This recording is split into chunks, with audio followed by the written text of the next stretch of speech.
വീണുടഞ്ഞ വലംപിരി ശംഖിലെ ജലതീർത്ഥം ശ്രീകോവിലിൽ ചിതറി. നൂറുനൂറായി തകർന്ന ശംഖിന്റെ ചീളുകൾ ദുർഗാ വിഗ്രഹത്തിന്റെ കാൽച്ചുവട്ടിൽ സാഷ്ടാംഗ പ്രണാമം നടത്തി. അപശകുനം. കൃഷ്ണൻ പോറ്റി വിളറി വിയർത്തു. ഉഗ്രമായി ഭയന്നുപോയ അദ്ദേഹത്തിന്റെ തളർന്ന കണ്ണുകൾ ശ്രീകോവിലിന് മുന്നിൽ തൊഴുകൈയുമായി നിൽക്കുന്ന ആനന്ദവർമ്മയോട് ക്ഷമാപണം നടത്തി. ക്ഷമിക്കത്തക്ക തെറ്റല്ല സംഭവിച്ചിരിക്കുന്നത്. അറിയാതെ കൈവഴുതി വീഴുകയായിരുന്നെന്ന് പറയുന്നതൊന്നും ന്യായീകരണമാകുന്നില്ല. എത്രയോ വർഷങ്ങളായി ഭഗവതിയെ അഭിഷേകം ചെയ്യാൻ ഉപയോഗിച്ചിരുന്ന ശംഖായിരുന്നു. അത് വീണുടയാൻ ഇന്നത്തെ ദിവസം തന്നെ ആയത് മനസ്സിലെ ആശങ്ക വളർത്തുകയാണ് ചെയ്യുന്നത്. എന്തേ ഇത് ഇന്ന് തന്നെ, അതും അഭിഷേകം പൂർണ്ണമാകാറായ മുഹൂർത്തത്തിൽ? എന്റെ ഭഗവതി, അടിയനോടെന്തേ ഇങ്ങനെയൊരു ക്രൂരത? എത്രയോ സംവത്സരങ്ങളായി അവിടത്തെ പൂജിക്കുന്ന ഈ കയ്യിൽ നിന്ന് തന്നെ. കൃഷ്ണൻ പോറ്റിയുടെ ഹൃദയം ആർദ്രമായി. മനസ്സൊരു പൂവിതളാക്കി പ്രായച്ചിത്തമായി കൃഷ്ണശിലാബിംബത്തിന്റെ കാൽച്ചുവട്ടിൽ കാണിക്കയർപ്പിച്ചു. അടർന്നു വീണത് 2 മിഴുനീർ മുത്തുകൾ.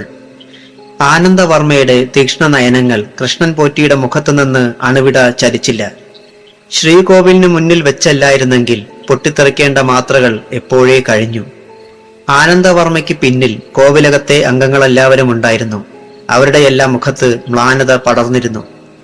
ശുഭസൂചകമായ ഒരു നിമിഷത്തിന് കാത്തുനിന്നിരുന്നവരുടെ മുന്നിൽ പ്രകടമായ ദുർനിമിത്തമാണ് അരങ്ങേറിയിരിക്കുന്നത്. ദുസൂചന. തുടക്കം തന്നെ ആശങ്കാജനകം. എന്തേ ഇങ്ങനെ സംഭവിക്കാൻ എന്റെ ഭരദേവതേ? ആനന്ദവർമ്മയുടെ അന്തരംഗത്തിൽ അറിയാതെ തേക്കം മുട്ടി. ചൂളമാനൂർ കോവിലകത്ത് ഏറ്റവും ആഹ്ലാദം നിറയേണ്ട ദിവസമാണിന്ന്. പക്ഷേ മുന്നിൽ കണ്ട അപശകുനം അവരുടെ ആഹ്ലാദങ്ങൾക്ക് മേലെ കാലവർഷ കരിങ്കാറ് കയറ്റിയിരിക്കുന്നു. ഏതാനും നിമിഷങ്ങളിലെ നിർജീവമായ ഇടവേളയ്ക്ക് ശേഷം കൃഷ്ണൻ പോറ്റിയുടെ വിറയാർന്ന ചുണ്ടുകൾ ചലിച്ചു. കലമ്പിയ ശബ്ദത്തിൽ ഉണർന്ന മന്ത്രകണികകൾ തേങ്ങലിൽ അവസാനിച്ചു. വലംപിരി ശംഖിന് പകരം വെള്ളോട്ട് കിണ്ടിയിൽ നിറച്ച ജലതീർത്ഥം വിറയാർന്ന വിരലുകൾക്കിടയിലൂടെ കൃഷ്ണശിലാ വിഗ്രഹത്തിന്റെ നിറുകയിലൂടെ, മാറിലൂടെ, നാഭീതടങ്ങളിലൂടെ പാതാരവിന്ദങ്ങളിലേക്ക്. പൂജകളെല്ലാം അവസാനിച്ച് കോവിലകത്തേക്ക് മടങ്ങുമ്പോഴും ആനന്ദവർമ്മ നിശബ്ദനായിരുന്നു. ഓളങ്ങളൊന്നുമില്ലാതെ കിടന്ന തടാകത്തിലേക്ക് ഒരു കല്ല് വന്ന് വീഴുമ്പോഴുണ്ടാകുന്ന അലോസരമാണ് മനസ്സിൽ. ഇന്നോളം ഇങ്ങനെയൊരു ആശങ്ക ഉണ്ടായിട്ടില്ല. ഏത് സംരംഭത്തിനൊരുങ്ങുമ്പോഴും കോവിലകം വക ദുർഗാക്ഷേത്രത്തിൽ നടത്തുന്ന പൂജകൾ ശുഭസൂചകമായേ പര്യവസാനിച്ചിട്ടുള്ളൂ. അങ്ങനെ തുടങ്ങിയതെല്ലാം മധ്യാഹ്ന സൂര്യന്റെ പ്രൗഢിയോടെ ജ്വലിച്ചു നിൽക്കുകയും ചെയ്യുന്നുണ്ട്. ഇന്ന് പുതിയൊരു ബിസിനസ്സിലേക്ക് നാന്ദിമുഖം തുറക്കുകയാണ്. Varmas food products. Kovilakam group പുതിയ ഉൽപ്പന്നങ്ങൾ പുറത്തിറക്കാൻ ആരംഭിക്കുന്നു. കോവിലകം വക സ്ഥലത്ത് 1/2 ഏക്കറോളമുള്ള ഒരു പ്ലോട്ടിലാണ് ആധുനിക സജ്ജീകരണങ്ങളോടെല്ലാമുള്ള ഫാക്ടറി പടുത്തുയർത്തിയിരിക്കുന്നത്. കമ്പ്യൂട്ടറുകൾ ഉൾപ്പെടെയുള്ള സംവിധാനങ്ങൾ. 9:30-ക്കും 10-നും ഇടയ്ക്കുള്ള ശുഭമുഹൂർത്തം കുടുംബ ജ്യോത്സ്യൻ കണ്ടെത്തിയിട്ടുണ്ട്. ചൂളമാനൂർ കോവിലകത്തെ ഇളയ തലമുറ ബിസിനസ് രംഗത്തേക്ക് തിരിയേണ്ടി വന്നതിൽ അനുതാപം പ്രകടിപ്പിച്ച് ചിലരെങ്കിലും ഉണ്ടായിരുന്നു. എല്ലാ കാലത്തും എവിടെയും എന്ന പോലെ ഗുണകാംക്ഷികളാണെന്ന് നടിച്ച് അടുത്തുകൂടാറുള്ള ഇത്തിൽ കണ്ണികളായിരുന്നു അവർ. ചിലർ കോവിലകം കാരണവരായ ജഗന്നാഥവർമ്മയുടെ മുന്നിൽ ഓച്ഛാനിച്ചു നിന്ന് ഇങ്ങനെ പാടുണ്ടോ എന്ന് സംശയിക്കാതെയുമിരുന്നില്ല. 85 കഴിഞ്ഞെങ്കിലും 35ന്റെ ചുറുചുറുക്കുള്ള കാരണവർ പഞ്ഞിക്കെട്ട് പോലെയുള്ള തലമുടിക്കിടയിലും പൊക്കിൾച്ചുഴി വരെ നീണ്ട താടിയിലും വിരലോടിച്ച് എന്തോ ആലോചിക്കും പോലെയിരുന്നു. ഒരു നിമിഷം മാത്രമായിരുന്നു അത്. അടുത്ത ക്ഷണം കോവിലകം മുഴുവൻ മുഴങ്ങുന്ന ശബ്ദത്തിൽ ഒരു ചിരി ചിരിച്ചു. ചിരിക്കുന്നതിനിടയിൽ മകൻ ആനന്ദവർമ്മയെ ഉറക്കെ വിളിക്കുകയും ചെയ്തു.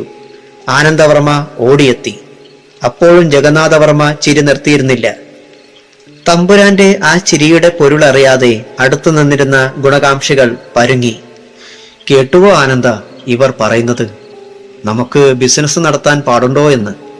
മറ്റു പല ദിക്കിലെയും കൊച്ചു രാജാക്കന്മാർ കുത്തുപാളയെടുത്ത് തെണ്ടുന്ന നിലയിലേക്ക് ചൂളമാനൂർ കോവിലകത്തിന്റെ പദവിയും ഉയരണമെന്നാത്രേ ഇവരുടെയൊക്കെ ആഗ്രഹം. എന്നാ അങ്ങനെ അട്ടെന്ന് വെച്ചാലോ കുട്ട? അച്ഛന്റെ വാക്കുകളിലെ പരിഹാസമറിഞ്ഞ് വിളറി വെളുത്തു നിൽക്കുന്ന ഇരുവരെയും ആനന്ദവർമ്മ ഇടം കണ്ടിട്ടൊന്ന് നോക്കി. പിന്നെ മെല്ലൊന്ന് പുഞ്ചിരിച്ചു.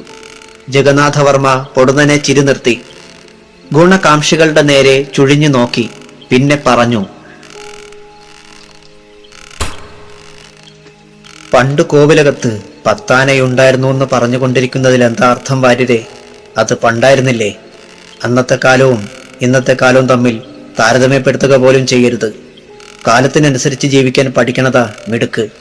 അത് തമ്പുരാനായാലും അടിയാനായാലും. ഞാനെന്തെങ്കിലും എൻ്റെ കുട്ടികളോട് പറയുന്നുണ്ടെങ്കിൽ അത് ചുറ്റുപാടും നോക്കി പഠിച്ച് ജീവിക്കാനാ. അതുകൊണ്ട് മാത്ര ഈ ചൂളമാനൂർ കോവിലകം ഇന്നും നിലനിൽക്കണത്. അല്ലെങ്കിൽ എന്നേ പൊളിച്ചു വിൽക്കേണ്ടി വന്നേനെ. വടക്കുള്ള പല കോവിലങ്ങളുടെയും ദുർഗതി പോലെ.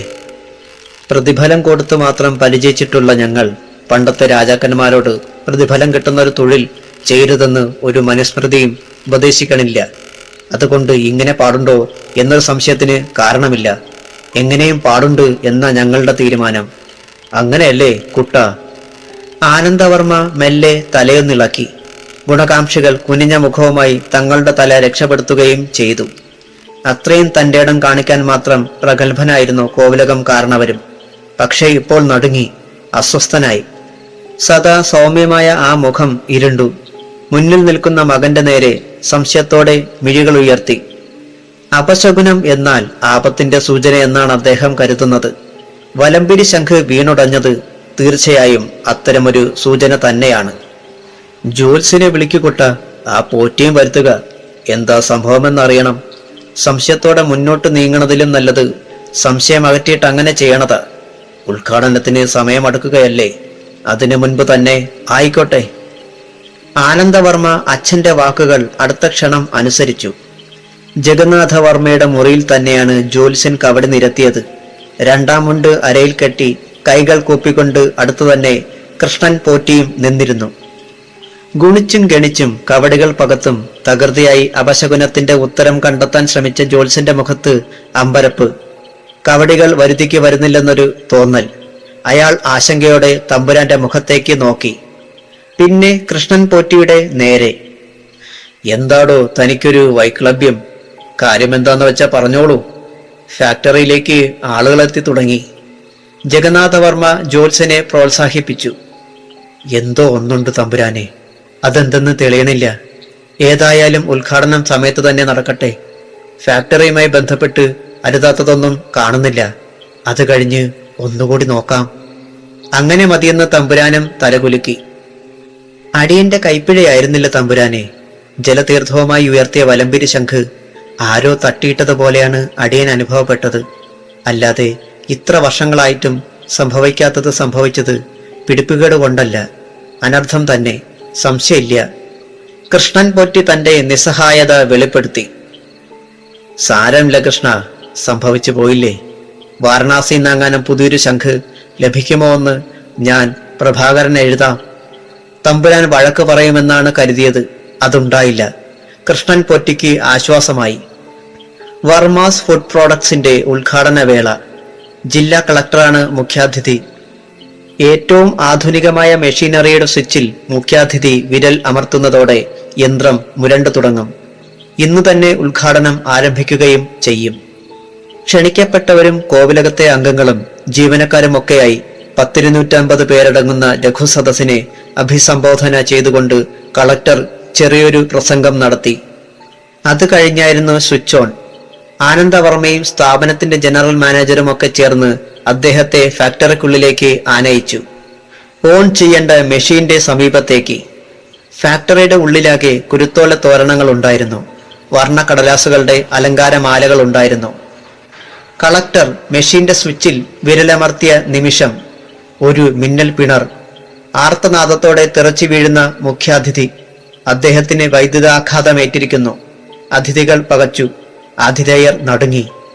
എന്താണ് സംഭവിച്ചതെന്ന് ആർക്കും മനസ്സിലായില്ല. ജഗന്നാഥവർമ്മ തന്നെ മുന്നോട്ട് വന്ന് കളക്ടറോട് ക്ഷമായാചനം നടത്തി. സാരമില്ല, ഷോർട്ട് സർക്യൂട്ടാവും. കളക്ടർ വിളറിയ ഒരു പുഞ്ചിരിയോടെ തമ്പുരാനെ ആശ്വസിപ്പിച്ചു. മുഹൂർത്തം തെറ്റാതിരിക്കാൻ പിന്നെ ഒരു തൊഴിലാളിയെ കൊണ്ടാണ് ആ മെഷീൻ സ്വിച്ച് ഓൺ ചെയ്യിച്ചത്. യാതൊരു തടസ്സവും ഉണ്ടാകാതെ യന്ത്രം പ്രവർത്തിച്ചു തുടങ്ങി. ആദരിക്കേണ്ട വ്യക്തിയെ അപമാനിച്ചു എന്ന തോന്നലായിരുന്നു ജഗന്നാഥവർമ്മയ്ക്ക്. അന്ന് മുഴുവൻ ആ ദുഃഖം അദ്ദേഹത്തെ അലട്ടുകയും ചെയ്തു. രാവിലെ മുതൽ ഓരോരോ ദുശകുനങ്ങൾ ഉണ്ടായതിൽ ആശങ്കാകുലനായിരുന്നു അദ്ദേഹം. എല്ലാം യാദൃച്ഛികമായിരിക്കാമെന്ന് സമാധാനിക്കാൻ ആഗ്രഹിച്ച നിമിഷത്തിൽ അതുവരെ ഉണ്ടായിരുന്നതിനേക്കാൾ ഹൃദയഭേദകമായ നടുക്കവുമായി ഒരു ഫാക്സ് മെസ്സഞ്ചർ എത്തി. ജഗന്നാഥവർമ്മയ്ക്ക് തന്നെയായിരുന്നു ആ ഫാക്സ് സന്ദേശം. ആനന്ദവർമ്മയും അച്ഛനോടൊത്ത് കോവിലകത്തിന്റെ ഉമ്മറത്തുണ്ടായിരുന്നു അപ്പോൾ. നെറ്റിയിൽ സംശയത്തിന്റെ ചുളിവുകളോടെയാണ് തമ്പുരാൻ സന്ദേശം കൊണ്ടുവന്ന കവർ പൊളിച്ചത്. കവറിനുള്ളിൽ ചെറിയൊരു വാക്യമേ ഉണ്ടായിരുന്നുള്ളൂ: ചിതയൊരുക്കുക. ഉൾക്കടമായി നടുങ്ങിപ്പോയ തമ്പുരാന്റെ വിരലുകൾക്കിടയിലിരുന്ന് ആ കടലാസ് കഷണം പൂക്കുല പോലെ വിറച്ചു. പിന്നീട് ആ കോവിലകത്ത് പല ചിതകളും ഒരുങ്ങി. ചൂളമന്നൂർ കോവിലകത്തിന് പിന്നീട് തകർച്ചയുടെ ഘോഷയാത്ര തുടർന്നു. ഫാക്സ് മെസ്സേജിന്റെ രഹസ്യത്തിന്റെ ചുരുൾ നിവരുന്നു. ഭട്ടേരി എന്ന മാന്ത്രികൻ ഇതിന്റെ പ്രതിവിധി കാണുകയും ചെയ്തു, ആളെ കണ്ടെത്തുകയും ചെയ്തു. പേരുകേട്ട ജഗന്നാഥവർമ്മ ഞെട്ടി. എന്തായിരിക്കും അദ്ദേഹം ഞെട്ടാൻ കാരണം? മണിമംഗലം തറവാട്ടിലെ ദുർഗയുടെ പൂജാമുറി. 7 നിലവിളക്കുകൾ ദുർഗ കൊളുത്തി. കുളിച്ച് ഈറനോടെ അവൾ ആ മുറിയിൽ കയറി വാതിലുകൾ ബന്ധിച്ചിട്ട് അരനാഴികയെ ആയിട്ടുള്ളൂ. മാറിൽ നനഞ്ഞ ഒരു നേരിത് മാത്രമേ നഗ്നത മറയ്ക്കാനുള്ളൂ. ദുർഗയുടെ കണ്ണുകളിൽ കനലുകൾ എരിഞ്ഞു. അവളുടെ മുഖത്ത് ദൃഢനിശ്ചയത്തിന്റെ ഭാവം മാത്രമായിരുന്നു. ശത്രു തന്നെ കണ്ടെത്തിയിരിക്കുന്നു. അപകടം നനച്ചിരിക്കാതെ തേടിയെത്തിയിരിക്കുന്നു.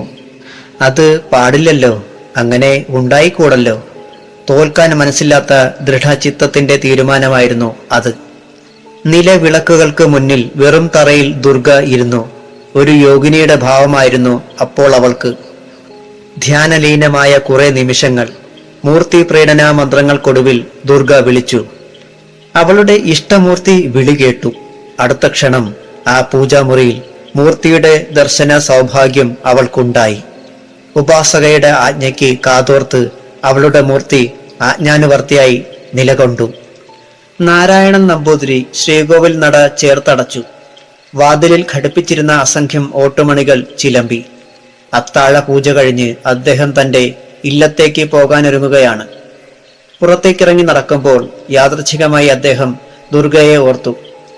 വൈകുന്നേരം ദീപാരാധനയ്ക്ക് വന്നപ്പോൾ വെറുതെയാണെങ്കിലും അവൾ പറഞ്ഞ വാക്കുകളും നൽകിയ ദക്ഷിണയും എളിയിലിരിക്കുന്നു.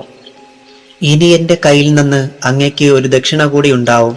7 ദിവസത്തെ ദർശനം കൂടിയാകുമ്പോൾ 90 ദിവസം പൂർത്തിയാവുകയാണ്. അത് പറയുമ്പോൾ അവളുടെ കണ്ണുകൾക്ക് അസാമാന്യമായ ഒരു തിളക്കമുണ്ടായത് ശ്രദ്ധിച്ചിരുന്നു.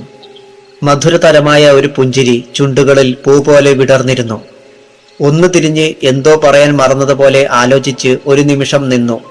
പിന്നെ പൊടുന്നനെയായിരുന്നു ചോദ്യം: എങ്കിലും എന്നോടത് വേണ്ടിയിരുന്നില്ല തിരുമേനി. ഭട്ടേരിയെ ഇവിടേക്ക് വിളിച്ചുകൊണ്ടു വരേണ്ടിയിരുന്നില്ല. നടുക്കമാണ് ഉണ്ടായത്. ആ നടുക്കം അവൾ ശ്രദ്ധിക്കുകയും ചെയ്തിരിക്കണം.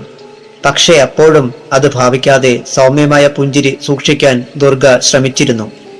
സാരമില്ല, അല്ലെങ്കിൽ എന്നെങ്കിലും അദ്ദേഹത്തെ പരിചയപ്പെടേണ്ടി വരുമായിരുന്നു. അതുകൊണ്ട് കൂടിയാണ് ഇവിടെ വെച്ച് പരിചയപ്പെടാൻ ശ്രമിക്കാത്തതും. അങ്ങയെ കുറ്റം പറയുകയല്ല. സാധാരണ ആർക്കും തോന്നുന്ന സംശയങ്ങളെ അങ്ങേക്കും തോന്നിയുള്ളൂ. അതൊരു കുറ്റമൊന്നുമല്ല. ഞാനും ഒന്നും നേരത്തെ ചെയ്യേണ്ടിയിരുന്നു. അങ്ങയെ സ്വയം പരിചയപ്പെടുത്തിയില്ല. ഇനി കൂടുതൽ എന്ത് പരിചയപ്പെടുത്താനാണ്? അങ്ങയുടെ എല്ലാ സംശയങ്ങളും ശരിയാണ്. ഭട്ടേരി ഉദ്ദേശിക്കുന്നതും ശരിയാണ്. അത് പറഞ്ഞതും ദുർഗ ചിരിച്ചുകൊണ്ട് തന്നെ പുറത്തേക്ക് നടന്നതും കൺമുന്നിൽ ഇപ്പോഴും അതുപോലെ നിൽക്കുന്നു. ഇപ്പോഴെന്താ അത് ഓർക്കാനെന്ന് തിരുമേനി അതിശയിക്കുകയും ചെയ്തു. ഭട്ടേരിയോട് തന്റെ സംശയങ്ങൾ പറയേണ്ടിയിരുന്നില്ല. ആരൊക്കെ വരുന്നു നിത്യേന ക്ഷേത്രത്തിൽ? അവരെക്കുറിച്ചൊക്കെ തിരക്കേണ്ട കാര്യമോ മറ്റൊരാളോട് പറയേണ്ട കാര്യമോ ഒരു പൂജാരിയായ തനിക്കില്ല. ദുർഗ അതെങ്ങനെ അറിഞ്ഞു? അത്ഭുതം തന്നെ. വെറുതെ ഊഹിച്ചതാകാൻ വഴിയില്ല. എന്റെ ചാമുണ്ടേശ്വരി! തിരുമേനി ക്ഷേത്രവളപ്പിൽ നിന്ന് പുറത്തിറങ്ങി. ഇല്ലത്തേക്കുള്ള കുറുക്കുവഴിയെ തന്നെയാണ് തിരിച്ചത്. ഒരു കുടുക്ക വഴി. അതിലേ നടന്നാൽ 1/4 മൈൽ ദൂരം ലാഭം. രാവിലെയും വൈകിട്ടും അതിലെ തന്നെയാണ് നാരായണൻ നമ്പൂതിരിയുടെ യാത്ര. എത്രയോ വർഷങ്ങളുടെ പരിചയം. ഇല്ലത്തുനിന്ന് കണ്ണുകെട്ടി വിട്ടാലും ഒരു കല്ലിൽ പോലും കാല് തട്ടാതെ കാവിലെത്താം. അതുപോലെ തിരിച്ചും. ഭയമെന്ന ഒരു വികാരം ഇന്നോളം തോന്നിയിട്ടില്ല. പക്ഷെ ഇന്ന് എന്തോ നാരായണൻ നമ്പൂതിരിക്ക് നേരിയ ഒരു ഭയം തോന്നുന്നു. വെറുതെ തോന്നിയതാണെന്ന് വിചാരിച്ചു. ഏതോ ഒരു കീർത്തനത്തിന്റെ ഏതാനും ശീലുകൾ മൂളുകയും ചെയ്തു. അതുകൊണ്ട് മനസ്സടങ്ങുന്ന ലക്ഷണമൊന്നുമല്ല കാണുന്നത്. ഇന്നെന്തേ ഇങ്ങനെ? നേരിയ നിലാവുണ്ടായിരുന്നു, അത് മങ്ങുകയാണല്ലോ. നമ്പൂതിരി ആകാശത്തേക്ക് മിഴികൾ ഉയർത്തി. വലിയൊരു കാർമേഘപടലം ചന്ദ്രകലയെ അപ്പാടെ ഗ്രസിച്ചിരിക്കുന്നു. മുടുക്കിൽ ഇരുട്ടിന് കട്ടി കൂടി. കയ്യിൽ ടോർച്ചോ അതുപോലെ മറ്റെന്തെങ്കിലുമോ ഇല്ല. ഇന്നോളം ഇല്ലത്തേക്ക് പോകാൻ ഒരു ചൂട്ടുകറ്റയുടെ പോലും ആവശ്യം ഉണ്ടായിട്ടുമില്ല. ഒരു ചെറുകാറ്റ് മുടുക്കിന് മുകളിലൂടെ വെളുംപറമ്പിലൂടെ ചെറിയ ചൂളവുമായി വന്നു. ദലമർമരങ്ങൾ കേൾക്കുന്നു. ഏതോ മരത്തിൽ നിന്നടർന്നു വീണ ഉണങ്ങിയ ഇലകൾ നാരായണൻ നമ്പൂതിരിക്ക് ചെറിയൊരു നടുക്കം സമ്മാനിച്ചു. തിരുമേനി മുടുക്കിന് നടുവിൽ നിന്നു. തിരിച്ചു പോയാലോ? കുറച്ച് വളഞ്ഞ വഴിയാണെങ്കിലും പഞ്ചായത്ത് റോഡ് വഴി പോയാലോ? ഓ, അല്ലെങ്കിൽ ഇനി എന്തിന് നടന്ന വഴിയത്രയും തിരിച്ചു നടക്കണം? തിരുമേനി വീണ്ടും മുന്നോട്ട് ചലിച്ചു. പൊടുന്നനെ പിന്നിൽ നിന്ന് വന്യമായ ഒരു മുരർച്ച. അറിയാതെ തൊണ്ടയിൽ നിന്നുയർന്ന ഒരാർത്തനാദത്തോടെ തിരുമേനി ഞെട്ടിത്തിരിഞ്ഞു നോക്കി. ഭയം അതിന്റെ പരമകോടിയിലെത്തിയ മുഹൂർത്തമായിരുന്നു അത്. ഒരു കറുത്ത നായ. ആദ്യം തിരുമേനി നായയെയല്ല കണ്ടത്, കത്തി നിൽക്കുന്ന രണ്ട് കണ്ണുകൾ, അണപ്പിന്റെ ശബ്ദം. അസാമാന്യ വലിപ്പമുള്ള ഒരു ജന്തുവാണതെന്ന് ആ അണപ്പിൽ നിന്ന് തന്നെ വ്യക്തമായതാണ്. ഇരുളിൽ പഴകിയ പഴഞ്ചൻ കണ്ണുകൾക്ക് നായയുടെ നിറം ഇരുട്ടിന്റെ നിറം തന്നെയാണെന്ന തിരിച്ചറിവ് ലഭിച്ചതാണ്. കൂച്ചു വിലങ്ങിട്ടതുപോലെ തിരുമേനി തറഞ്ഞു നിന്നു. അടിമുടി ഉടലാകെ എരിപൊരു സഞ്ചാരം. കാലിന്റെ പെരുവിരലിൽ നിന്ന് വിദ്യുത് പ്രവാഹം സിരകളിലാകെ. നാവുണങ്ങുന്നു. കണ്ണുകളിൽ നിന്ന് ആവി പറക്കുന്നു. എന്റെ ചാമുണ്ടേശ്വരി! അറിഞ്ഞു തന്നെ വിളിച്ചു. അന്നേരം ഒരു നവോന്മേഷം തോന്നുകയും ചെയ്തു. കാലുകൾ മുന്നോട്ട് കുതിച്ചു. ആ ജന്തു കുതിച്ചു ചാടിയില്ലെന്ന തോന്നൽ ഒരു വിപതി ധൈര്യവും കൊടുത്തു. പക്ഷെ കാര്യമൊന്നും ഉണ്ടായിരുന്നില്ല. മുടക്കവസാനിക്കുന്ന പുരയിടത്തിനടുത്തെത്തിയ നിമിഷം പിടിച്ചു നിർത്തിയതുപോലെ തിരുമേനിക്ക് നിൽക്കേണ്ടി വന്നു. വഴി വിലങ്ങി മുന്നോട്ട് കുതിക്കാൻ തക്കം പാർത്ത് അവിടെയും ഇരിക്കുന്നു കറുത്ത കാലൻ. വിങ്ങി വിയർത്ത് തിരുമേനി പിന്നിലേക്ക് ചുവടുകൾ വെച്ചു.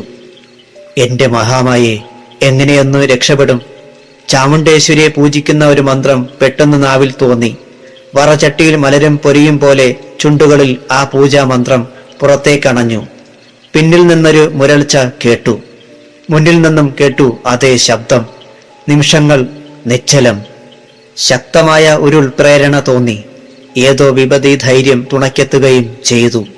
നാരായണൻ നമ്പൂതിരി ചാമുണ്ടേശ്വരിയെ മനം നിറയെ പ്രാർത്ഥിച്ചു. കണ്ണുകൾ അടച്ചു പിടിച്ച് മുടക്കിന്റെ വലതുവശത്തെ മതിലിലേക്ക് വലിഞ്ഞു കയറി. സർവത്ര നിശബ്ദതയായിരുന്നു. കാലൻ നായ്ക്കളുടെ അണപ്പിന്റെ ശബ്ദം മാത്രം ഉയർന്നു കേൾക്കുന്നു. വളപ്പിലെ കുറ്റിക്കാടുകൾക്കിടയിലൂടെ ഭ്രാന്തമായ വേഗത്തിലാണ് കുതിച്ചത്. ഏതു നിമിഷവും ആ ജന്തുക്കൾ തന്റെ മേൽ കുതിച്ചു ചാടിയേക്കുമെന്ന ഭീതി കാലുകൾക്ക് അസാമാന്യ വേഗതയാണ് നൽകിയത്. തൽക്കാലം ഓടി രക്ഷപ്പെടുക എന്നതിനപ്പുറം അതെങ്ങോട്ടാന്നൊരു ലക്ഷ്യവും തുടക്കത്തിലുണ്ടായിരുന്നില്ല. പക്ഷേ കുറെ ദൂരം ചെന്നു കഴിഞ്ഞപ്പോൾ അജ്ഞാതമായ ഒരു തോന്നൽ തിരുമേനിയുടെ ഉള്ളിലുയർന്നു. താൻ ഓടുന്നത് ക്ഷേത്രത്തിന് നേരെ തന്നെയാണ്. എങ്കിൽ ക്ഷേത്രത്തിൽ തന്നെ ചെന്ന് കയറുക. ഇത്ര കൊല്ലവും പൂജിച്ച് ആരാധിച്ച ചാമുണ്ടേശ്വരി തന്നെ കൈയൊഴിയുകയില്ലെന്നൊരു വിശ്വാസം. ഒന്ന് നിൽക്കുകയോ തിരിഞ്ഞു നോക്കുകയോ ചെയ്തില്ല. പിന്നിൽ അവറ്റകളുണ്ടോ എന്നും അറിയില്ല.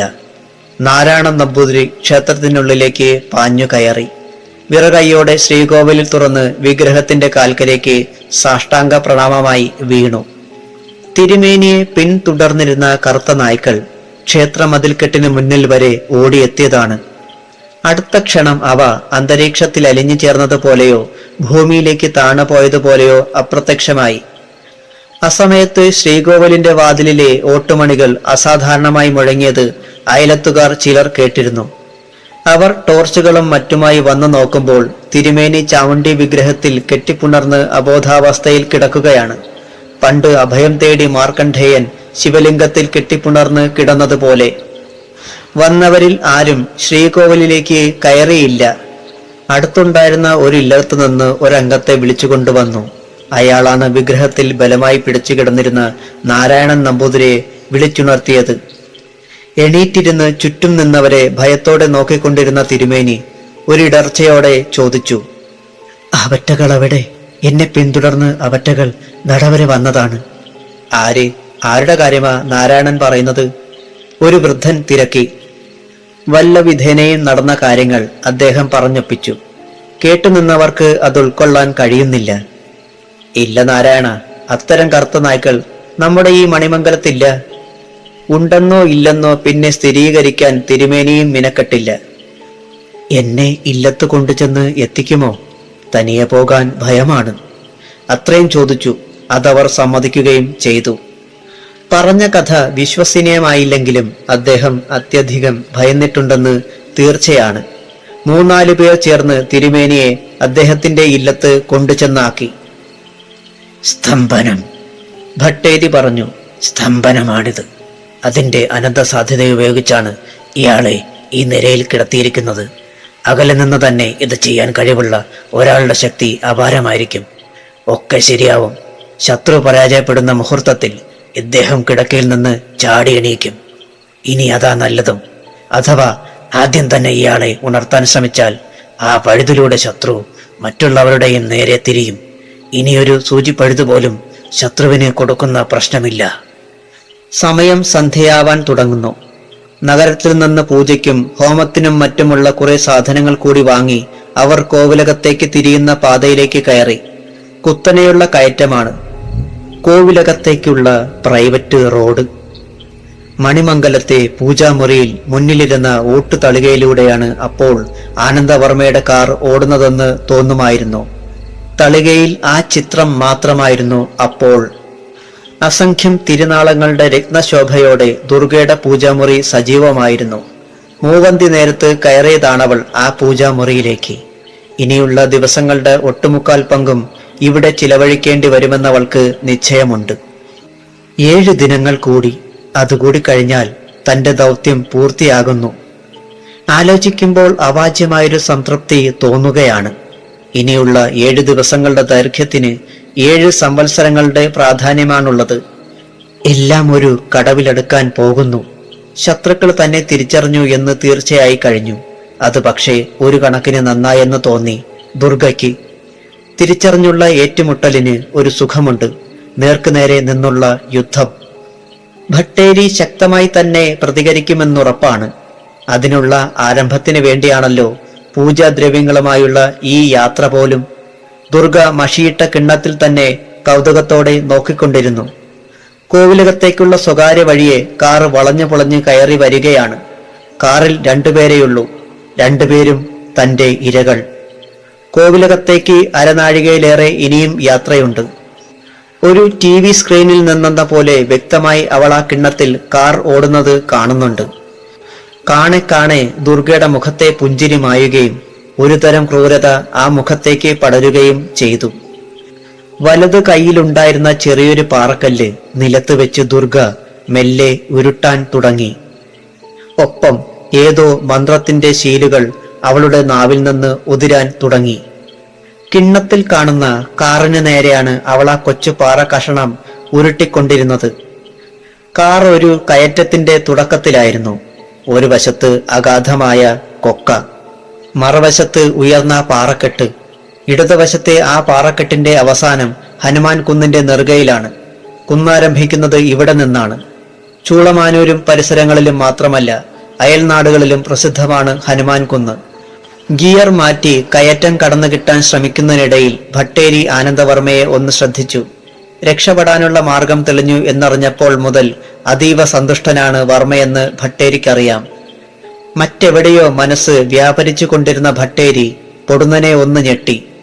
അദ്ദേഹത്തിന്റെ മനസ്സിലേക്ക് അവ്യക്തമായ ഇരുൾ പടർന്ന് കയറി. ഏതോ അപകട സൂചനയെക്കുറിച്ച് 6ാം ഇന്ദ്രിയത്തിന്റെ മുന്നറിയിപ്പ് ലഭിച്ചതുപോലെയായിരുന്നു ആ തോന്നലുണ്ടായത്. ഹനുമാൻ കുന്നിന്റെ നെറുകയിൽ നിന്ന് വലിയൊരു കല്ല് പൊട്ടിയടർന്നതും ആ നിമിഷത്തിലായിരുന്നു.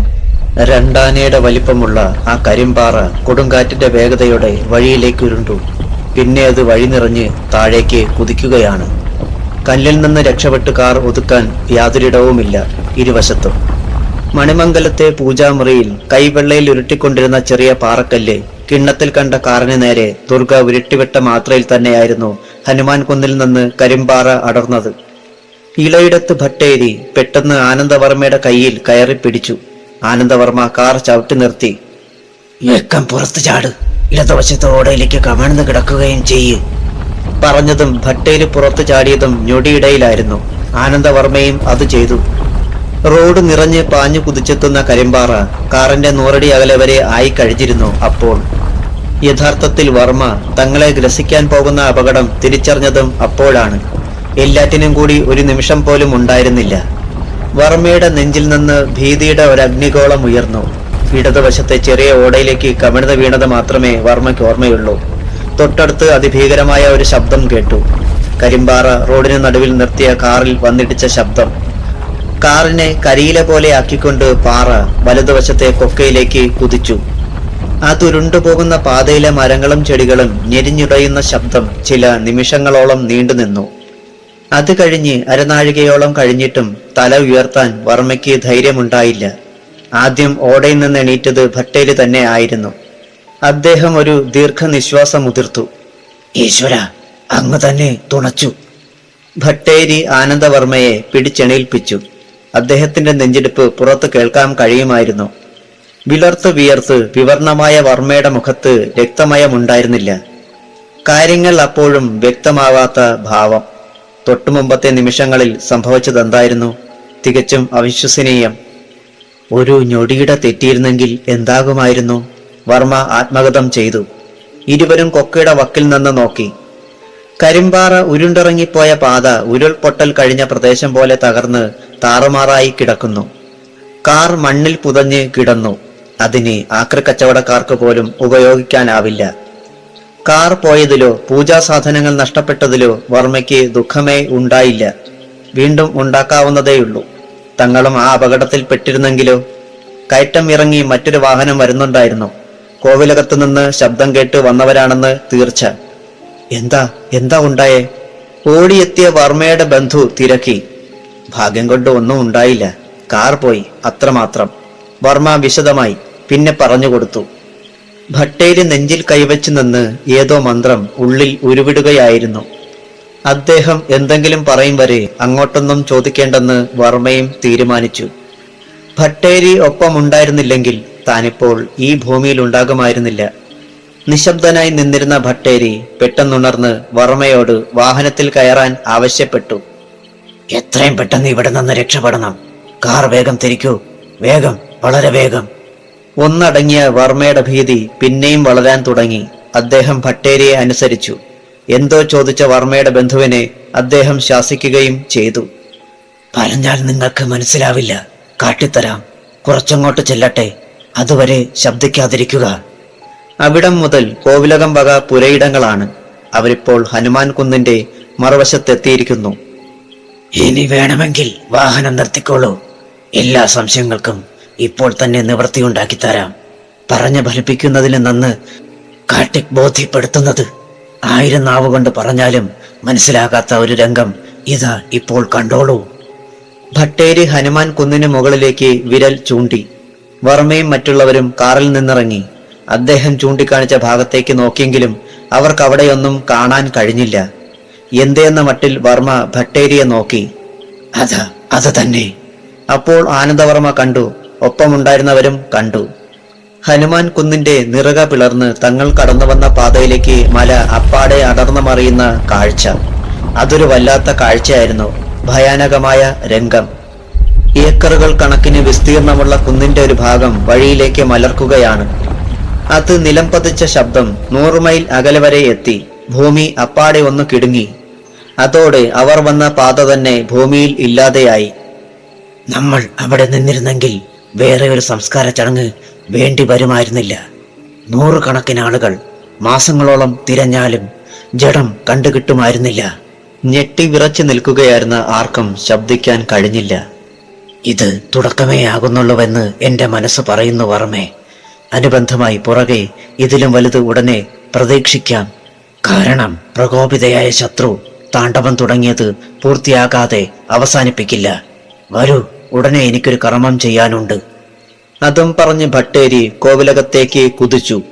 15 മിനിറ്റിനുള്ളിൽ ഭട്ടേരി കോവിലകത്തിന്റെ മുറ്റത്ത് ഒരു മാന്ത്രിക കളമുണ്ടാക്കി നിലവിളക്ക് കൊളുത്തി ധ്യാനത്തിലമർന്നു. എന്താണ് സംഭവിക്കാൻ പോകുന്നതെന്ന പരിഭ്രമം കോവിലകത്താകെ ശ്മശാനമുഖത പെയ്യിച്ചു. തമ്പുരാനും പുറത്തേക്കിറങ്ങി വന്നു. പണ്ടൊരിക്കൽ കർമ്മം ചെയ്യാനിരുന്ന അതേ ഇടത്തിൽ തന്നെയാണ് ഭട്ടേരി ഇത്തവണയും ഇരുന്നത്. ആകാശത്തിൽ അനന്തതയിലൊരു ഇടി മുഴങ്ങി. രാത്രി പെട്ടെന്ന് വന്നതുപോലെ പ്രപഞ്ചം കറുത്തു. പത്മാസനത്തിലിരുന്ന് മടിയിൽ മലർത്തിവെച്ച ഇരു കൈകളിലെയും വിരലുകൾ മടക്കി മന്ത്രത്തിന്റെ എണ്ണം പൂർത്തിയാക്കുന്നതിനിടയിൽ അദ്ദേഹം മുകളിലേക്ക് മിഴികൾ തുറന്നു. അപ്പോൾ ആ കണ്ണുകളിൽ ആ കാഴ്ച വ്യക്തമായും പെട്ടു. ആകാശത്തിന് തീ പിടിച്ചതുപോലെ ഒരു അഗ്നിപ്രളയം തിര പോലെ കോവിലകത്തിന് നേരെ മറിഞ്ഞു മറിഞ്ഞ് വരുന്നു. ആകാശത്തിന്റെ അനന്തതയിലൂടെ അഗ്നിമുഖൻ അലറിത്തിമർത്തു അടുത്തുകൊണ്ടിരുന്നു.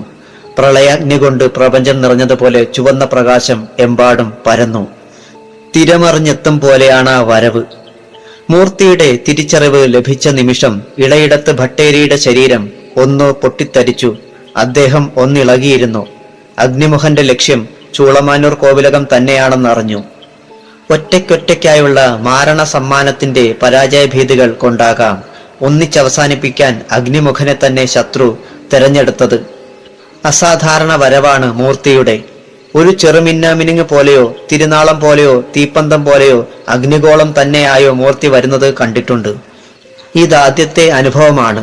കടലിളകി വരും പോലെ ഈ അഗ്നിത്തിര, അതും ആകാശം നിറഞ്ഞ്.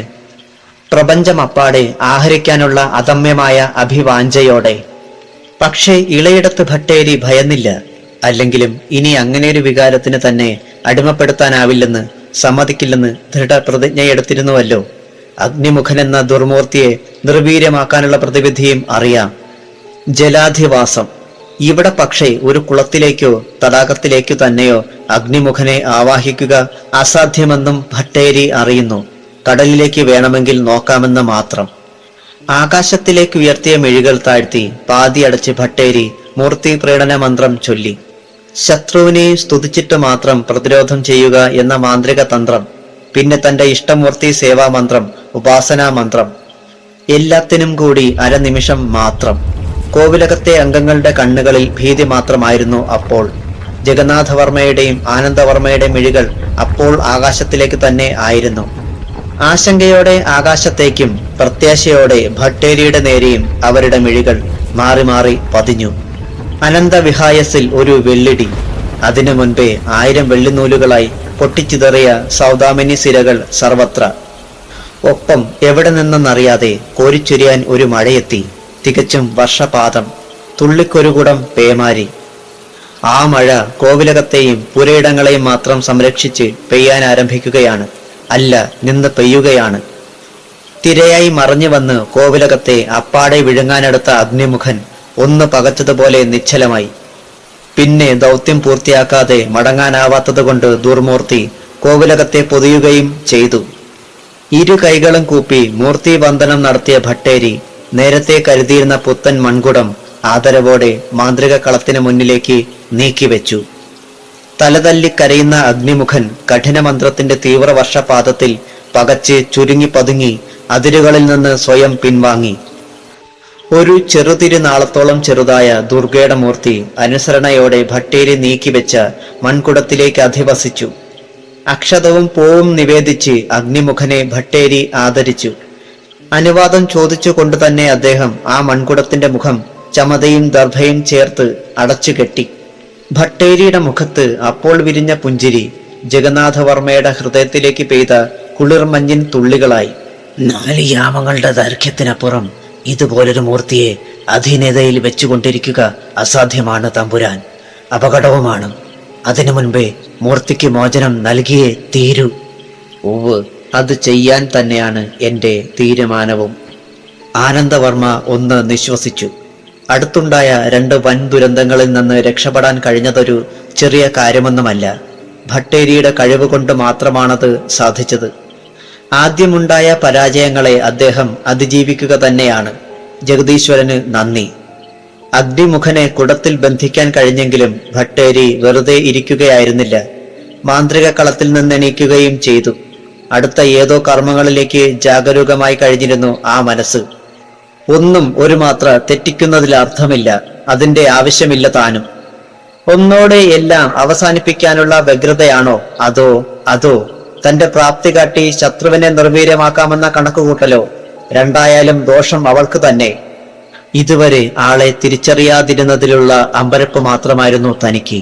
ഇനി അത്തരമൊരു ആശങ്ക വേണ്ട. ആളറിഞ്ഞു കഴിഞ്ഞു. നേരിട്ടിതാ പോരാട്ടവും ആരംഭിച്ചു കഴിഞ്ഞു. ഇതുവരെ ഇങ്ങോട്ട് മാത്രമായിരുന്നില്ലേ അവൾ സർവനിഗ്രഹത്തിന് പറഞ്ഞയച്ച അവളുടെ മൂർത്തി ലക്ഷ്യം പോകാതെ തിരിച്ചു ചെല്ലുന്നതോടെ പോരാട്ടം ആരംഭിച്ചു കഴിഞ്ഞു. അടിവച്ചടിവച്ച് കയറാൻ അവൾ ശ്രമിച്ചുകൊണ്ടിരിക്കും. അതൊക്കെ അപ്പോഴൊക്കെ തകർക്കാൻ താനും. പട്ടും വളയും വാങ്ങിയ ഇതേ മുറ്റത്ത് പരാജയത്തിന്റെ കയ്പുമറിഞ്ഞ് അതൊരു രക്തം കിനിയുന്ന മുറിപ്പാടായി ഇപ്പോഴും ഉള്ളിൽ വിങ്ങുന്നുണ്ട്. ഞാൻ ആരംഭിക്കുകയാണ് തമ്പുരാൻ, അവിടുത്തെ അനുമതിയോടെ. എന്തു തന്നെ സംഭവിച്ചാലും അങ്ങ് എന്നോടൊത്തുണ്ടാവുമെന്ന് വാക്ക് നൽകണം. നിലവിളക്കുകളിലെ തിരികൾ നീട്ടിവെച്ച് നിറയെ നെയ്യ് ചൊരിഞ്ഞുകൊണ്ട് ഇളയിടത്ത് ഭട്ടേരി ജഗന്നാഥവർമ്മയെ നോക്കി. എന്നും എപ്പോഴും ഞാനൊപ്പമുണ്ട് ഭട്ടേരി, അങ്ങ് ആരംഭിച്ചോളൂ. എനിക്കിതുവരെ ഉണ്ടായ നഷ്ടങ്ങൾക്കപ്പുറത്താകില്ലല്ലോ ഇനി എന്തു തന്നെ ഉണ്ടായാലും. ഭട്ടേരിയുടെ ഏതു നീക്കത്തിനും ഉള്ള സമ്മതമായ പിന്തുണയും അനുവാദവും തന്നിരിക്കുന്നു. ഭട്ടേരി ആനന്ദവർമ്മയെ നോക്കി. വർമ്മയും തലകുലുക്കി. നിലവിളക്കുകളിലെ എല്ലാ തിരികളും ഒരുപോലെ നിന്ന് കത്താൻ തുടങ്ങിയപ്പോൾ ഭട്ടേരി ഒരിക്കൽ കൂടി മൺകുടം നോക്കി തൊഴുതു. കുടം തൊട്ടു നിറകയിൽ വെച്ചു. പിന്നെ ധ്യാനലീനമായ ഒരന്തരീക്ഷത്തിലേക്ക് പത്മാസനസ്ഥനായി. ആ ഹൃദയത്തിൽ നിന്ന് അപൂർവ മന്ത്രത്തിന്റെ അനുസ്യൂതമായ പ്രവാഹം ഉറവ പൊട്ടി. ആ ഉറവൊരു ചാലായി പുഴയായി ഒഴുകാൻ തുടങ്ങി. കോവിലകത്തുണ്ടായിരുന്ന അംഗങ്ങളെല്ലാം പൂമുഖത്തുണ്ടായിരുന്നു. ഭട്ടേരി എന്തിനുള്ള നീക്കമാണെന്നറിയാതെ അവർ ഉത്കണ്ഠാഭരിതരായിരുന്നു. അരനാഴിക തികച്ചായില്ല. ആ കണ്ണുകൾക്ക് മുൻപിൽ വിസ്മയകരമായ ഒരു കാഴ്ച സംഭവിക്കാൻ തുടങ്ങി. ഭട്ടേരിയുടെ മുന്നിലിരുന്ന അഗ്നിമുഖനെ ആവാഹിച്ചിരുത്തിയ മൺകുടം ഒന്നു കിടുങ്ങി. കാറ്റത്തണങ്ങിയതാണെന്നേ സർവരും ആദ്യം കരുതിയുള്ളൂ. അതിന് തന്നെ സാധ്യതയില്ലെന്ന് പിന്നെയാണ് ആലോചിക്കുന്നത്. തിരുനാളം ഉലയ്ക്കാൻ പോലും പ്രാപ്തിയില്ലാത്ത ചെറുകാറ്റ് കോവിലകത്തപ്പോൾ വീശുന്നുണ്ടായിരുന്നുള്ളൂ. ആ കുടം ഇരുന്നിടത്തുനിന്ന് ഇരുവശത്തേക്കും വീണ്ടും ഒരിക്കൽ കൂടി ചലിച്ചു. അനുനിമിഷം ആ ചലനം വളരുകയാണ്. മന്ത്രം ചൊല്ലിക്കൊണ്ട് തന്നെ ഭട്ടേരി ആ മൺകുടത്തിനു നേരെ കണ്ണുകൾ തുറന്നു. ആ നിമിഷം തന്നെ ആ അത്ഭുതം പൂർണ്ണമായി. മൺകുടം തറയിൽ നിന്നുയരാൻ തുടങ്ങി. അരയടി ഉയരം പിന്നിട്ട് ആളുയരം പിന്നിട്ട് അന്തരീക്ഷത്തിലേക്ക് ഉയർന്ന മൺകുടം കോവിലകത്തിന്റെ മുകളിലെത്തി. അടുത്ത ക്ഷണം അന്തരീക്ഷത്തിലൂടെ അത് ദക്ഷിണ ദിക്കിലേക്ക് പ്രയാണം ആരംഭിച്ചു. ചിറകുകളില്ലാത്ത ഒരു പക്ഷിയെപ്പോലെ ആ മൺകുടം പ്രയാണം ചെയ്യുന്നത് നോക്കി നിന്ന കോവിലകത്തെ അംഗങ്ങളുടെ തൊണ്ടകളിൽ നിന്ന് ഒരു ആശ്ചര്യ ശബ്ദം അറിയാതെ ഉയർന്നു. മാന്ത്രിക കളത്തിനു മുന്നിൽ സാഷ്ടാംഗ പ്രണാമം ചെയ്ത ഭട്ടേരി ആശ്വാസത്തോടെ എണീറ്റു. തൃപ്തിയുടെ മന്ദഹാസമുണ്ടായിരുന്നു ആ മുഖത്തപ്പോൾ. തൽക്കാലം ഒരു വൻ ദുരന്തത്തിൽ നിന്ന് രക്ഷപ്പെട്ടു തമ്പുരാൻ. പക്ഷേ ഇനി വരാനുള്ളത് ഇതിലും കടുത്തതായിരിക്കും. ഏതായാലും ഞാൻ തുടങ്ങിവെച്ചു കഴിഞ്ഞു. ഇനി മുഴുമിപ്പിക്കാതെ പിന്നോട്ടില്ല. അതിനുശേഷമേ ഗൃഹത്തിലേക്ക് പോകുന്നുള്ളൂവെന്നും തീരുമാനിച്ചു. അത് നന്നായി ഭട്ടേരി. അങ്ങിവിടെ ഉള്ളതിലും വലിയ മനസമാധാനം ഞങ്ങൾക്ക് ഉണ്ടാകാനില്ല. ആനന്ദവർമ്മയും ഭട്ടേരിയുടെ തീരുമാനത്തിൽ ആഹ്ലാദവാനായി. മാന്ത്രിക കളത്തിലെ ആ ഒരു നിലവിളക്ക് മാത്രം അണയ്ക്കേണ്ട, ബാക്കിയൊക്കെ മാറ്റിക്കോളൂ. എന്റെ കണക്കുകൂട്ടൽ ശരിയാകുന്നുവെങ്കിൽ അടുത്ത 7 ദിനരാത്രങ്ങളിലേക്ക് ആ വിളക്കണക്കേണ്ടി വരില്ല. അതും പറഞ്ഞ് അദ്ദേഹം തനിക്കായി ഒഴിച്ചു നൽകിയ മുറിയിലേക്ക് നടന്നു. ദുർഗ ഉഗ്രമായെന്ന് നടുങ്ങി. കൺമുന്നിൽ കാണുന്ന കാഴ്ച അവൾക്ക് വിശ്വസിക്കാനേ കഴിയുന്നില്ല. മഷിയിട്ട കിണ്ണത്തിലേക്ക് അവൾ തുറിച്ചു നോക്കി. ഒരിക്കലും പ്രതീക്ഷിക്കാത്ത ഒരു കാഴ്ചയാണ് ദൃഷ്ടിയിൽ. ഒരു മൺകുടം മണിമംഗലം ഗ്രാമത്തിന് മുകളിലൂടെ അന്തരീക്ഷത്തിലൂടെ ഒഴുകി ഒഴുകി വരുന്നു. അതിന്റെ ലക്ഷ്യം ഈ തറവാടാണെന്ന് തിരിച്ചറിഞ്ഞ ദുർഗ പകച്ചു. ചൂളമാനൂർ കോവിലകം ആളിക്കത്തി അവസാനിക്കുന്നത് കൺകുളിർക്കെ കാണാൻ കാത്തിരുന്ന താൻ പകരം കാണുന്നതെന്താണ്? ഭട്ടേരി സമയത്തിനൊത്ത് പ്രതികരിച്ചിരിക്കുന്നു. ഇത്രയും കഴിവുകൾ അയാൾക്കുണ്ടെന്ന് നനച്ചിരുന്നില്ല.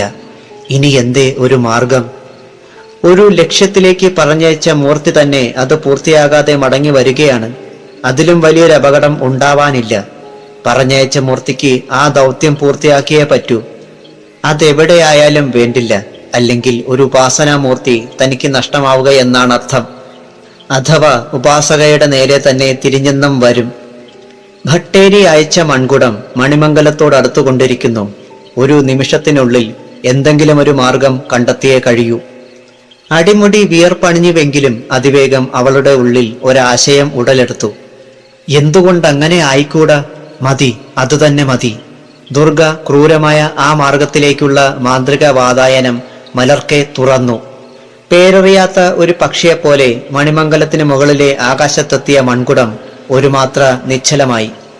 താഴെ പൂജാമുറിയിലെ ചാണകം മെഴുകിയ തറയിൽ ദുർഗയുടെ ഉള്ളുരുകിയ ധ്യാനമന്ത്രത്തിന് ധന്യത കൈവന്ന മുഹൂർത്തം.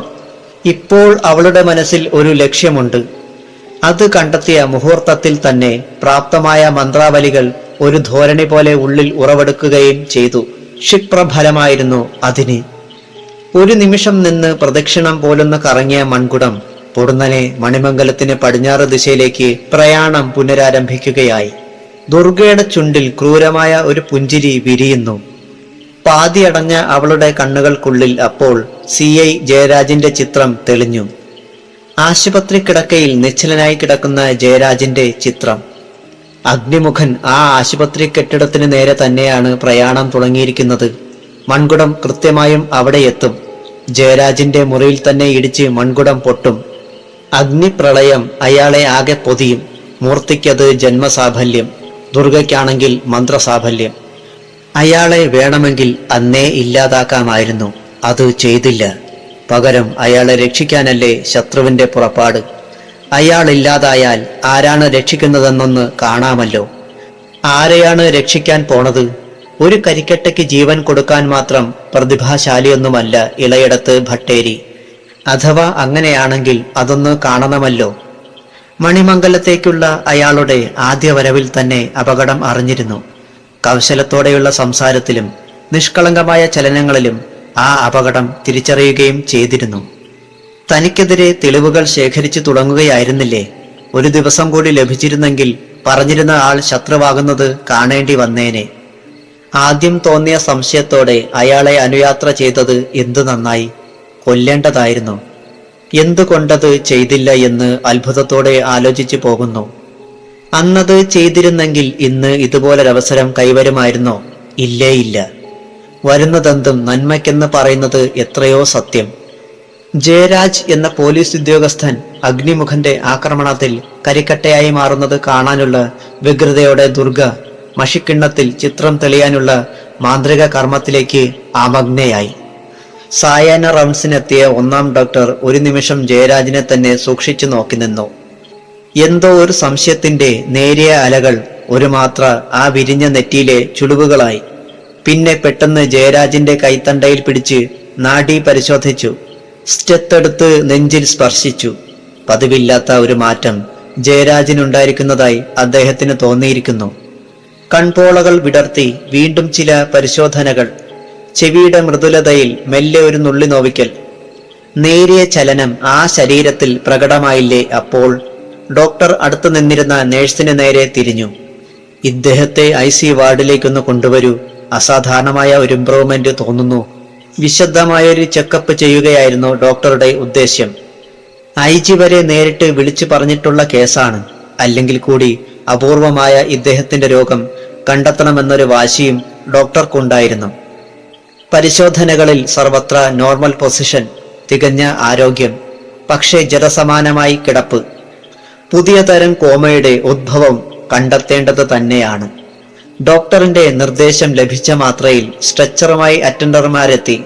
അടുത്ത മുറിയിലെ രോഗികളെ നോക്കിത്തീരും വരെ കാക്കാതെ അപ്പോൾ തന്നെ ഡോക്ടറും സ്ട്രെച്ചറിനെ അനുഗമിച്ചു. ജയരാജിനെ ICUവിൽ കയറ്റി ചില്ലുവാതിൽ അടയും മുൻപേ പേവാർഡിന്റെ ഭാഗത്തു നിന്നൊരു പൊട്ടിത്തെറി ഉയർന്നു. ഒപ്പം ആരുടെയൊക്കെയോ കൂട്ടനിലവിളികൾ. ആശുപത്രിയുടെ ആ ഭാഗത്തു നിന്ന് തീയാളുന്നു. പുക ഉയരുന്നു. ഓടിയെത്തിയ ജീവനക്കാരും രോഗികളും ബന്ധുക്കളുമൊക്കെ മുറിക്ക് മുന്നിൽ പകച്ചു നിന്നു. ആ മുറിയിലാണ് അഗ്നിബാധ ഉണ്ടായിരിക്കുന്നത്. അവിടെ നിന്ന് മാത്രമാണ് തീ ഉയരുന്നത്. മണിമംഗലത്തെ പൂജാമുറിയിൽ മഷിത്തളികയ്ക്ക് മുന്നിലിരുന്ന ദുർഗ ഒന്ന് പകച്ചു. ഇത്തവണയും ലക്ഷ്യം പിഴച്ചിരിക്കുന്നു. എന്തേ അങ്ങനെ സംഭവിക്കാൻ? ഈശ്വരന്റെ കാരുണ്യം ജയരാജിനെ കാത്തു. തനിക്ക് മൂർത്തി ചൈതന്യവും നഷ്ടമായി. കൃത്യനേരത്ത് ജയരാജിനെ ICUവിലേക്ക് മാറ്റാൻ ഡോക്ടർക്ക് പ്രേരകമായതെന്തായിരിക്കും? അരനാഴിക പോലും വേണ്ടായിരുന്നു. ഭട്ടേരി ഇപ്പോഴും തന്റെ ചലനങ്ങൾ ശ്രദ്ധിച്ചു കൊണ്ടിരിക്കുകയാവുമോ? ഭട്ടേരിയെക്കുറിച്ചോർത്തപ്പോൾ കടപ്പല്ലുകൾ ഞെരിഞ്ഞു. കോവിലകത്തെ രക്ഷകൻ ആയിക്കോട്ടെ, പക്ഷേ അയാളുടെ ശ്രദ്ധയും കോവിലകത്ത് നിന്ന് മാറുന്ന ഒരു നിമിഷം ഉണ്ടാകുമല്ലോ. ആ ഒരു നിമിഷം മാത്രം മതി തനിക്ക്. അയാൾ ഇപ്പോൾ എന്തെടുക്കുകയാവും? മഷിത്തളികയിൽ നിന്ന് ആശുപത്രി ദൃശ്യം മാറ്റി വീണ്ടും ധ്യാനത്തിലമർന്ന ദുർഗയുടെ മുന്നിൽ കോവിലകം തെളിഞ്ഞു തെളിഞ്ഞു വന്നു. ഭട്ടേരി പൂമുഖത്തിരിക്കുകയാണ്. അയാൾക്ക് ചുറ്റും വലിയ തമ്പുരാനും ആനന്ദവർമ്മയും മറ്റു ചിലരും ഉണ്ട്. എന്തോ കാര്യമായ ചർച്ചയിലാണവരെന്ന് അവരുടെ മുഖങ്ങളിലെ ഗൗരവത്തിൽ നിന്നറിയാൻ കഴിയും. ദുർഗ പക പുകയുന്ന കണ്ണുകളോടെ തളികയിലേക്ക് തന്നെ ഉറ്റുനോക്കാൻ തുടങ്ങി. ഇനി അവശേഷിക്കുന്നത് 5 ദിവസങ്ങളാണ്. നമ്മെ സംബന്ധിച്ചിടത്തോളം ഏറ്റവും പ്രധാനപ്പെട്ട 5 ദിനങ്ങൾ. ഇന്നലെ ഞാൻ പറഞ്ഞതുപോലെ എല്ലാ അംഗങ്ങളെയും വിവരമറിച്ചു കഴിഞ്ഞില്ലേ? അവരെല്ലാം എത്തിക്കഴിഞ്ഞാൽ നമുക്ക് പിന്നെ വൈകണ്ട. മഹാഹോമം ആരംഭിക്കുക തന്നെ. 4 നാഴിക കൊണ്ട് അവസാനിക്കുന്ന മഹാഹോമം. ഒക്കെ അങ്ങ് പറഞ്ഞതുപോലെ തന്നെ ഏർപ്പാട് ചെയ്തു കഴിഞ്ഞിട്ടുണ്ട്.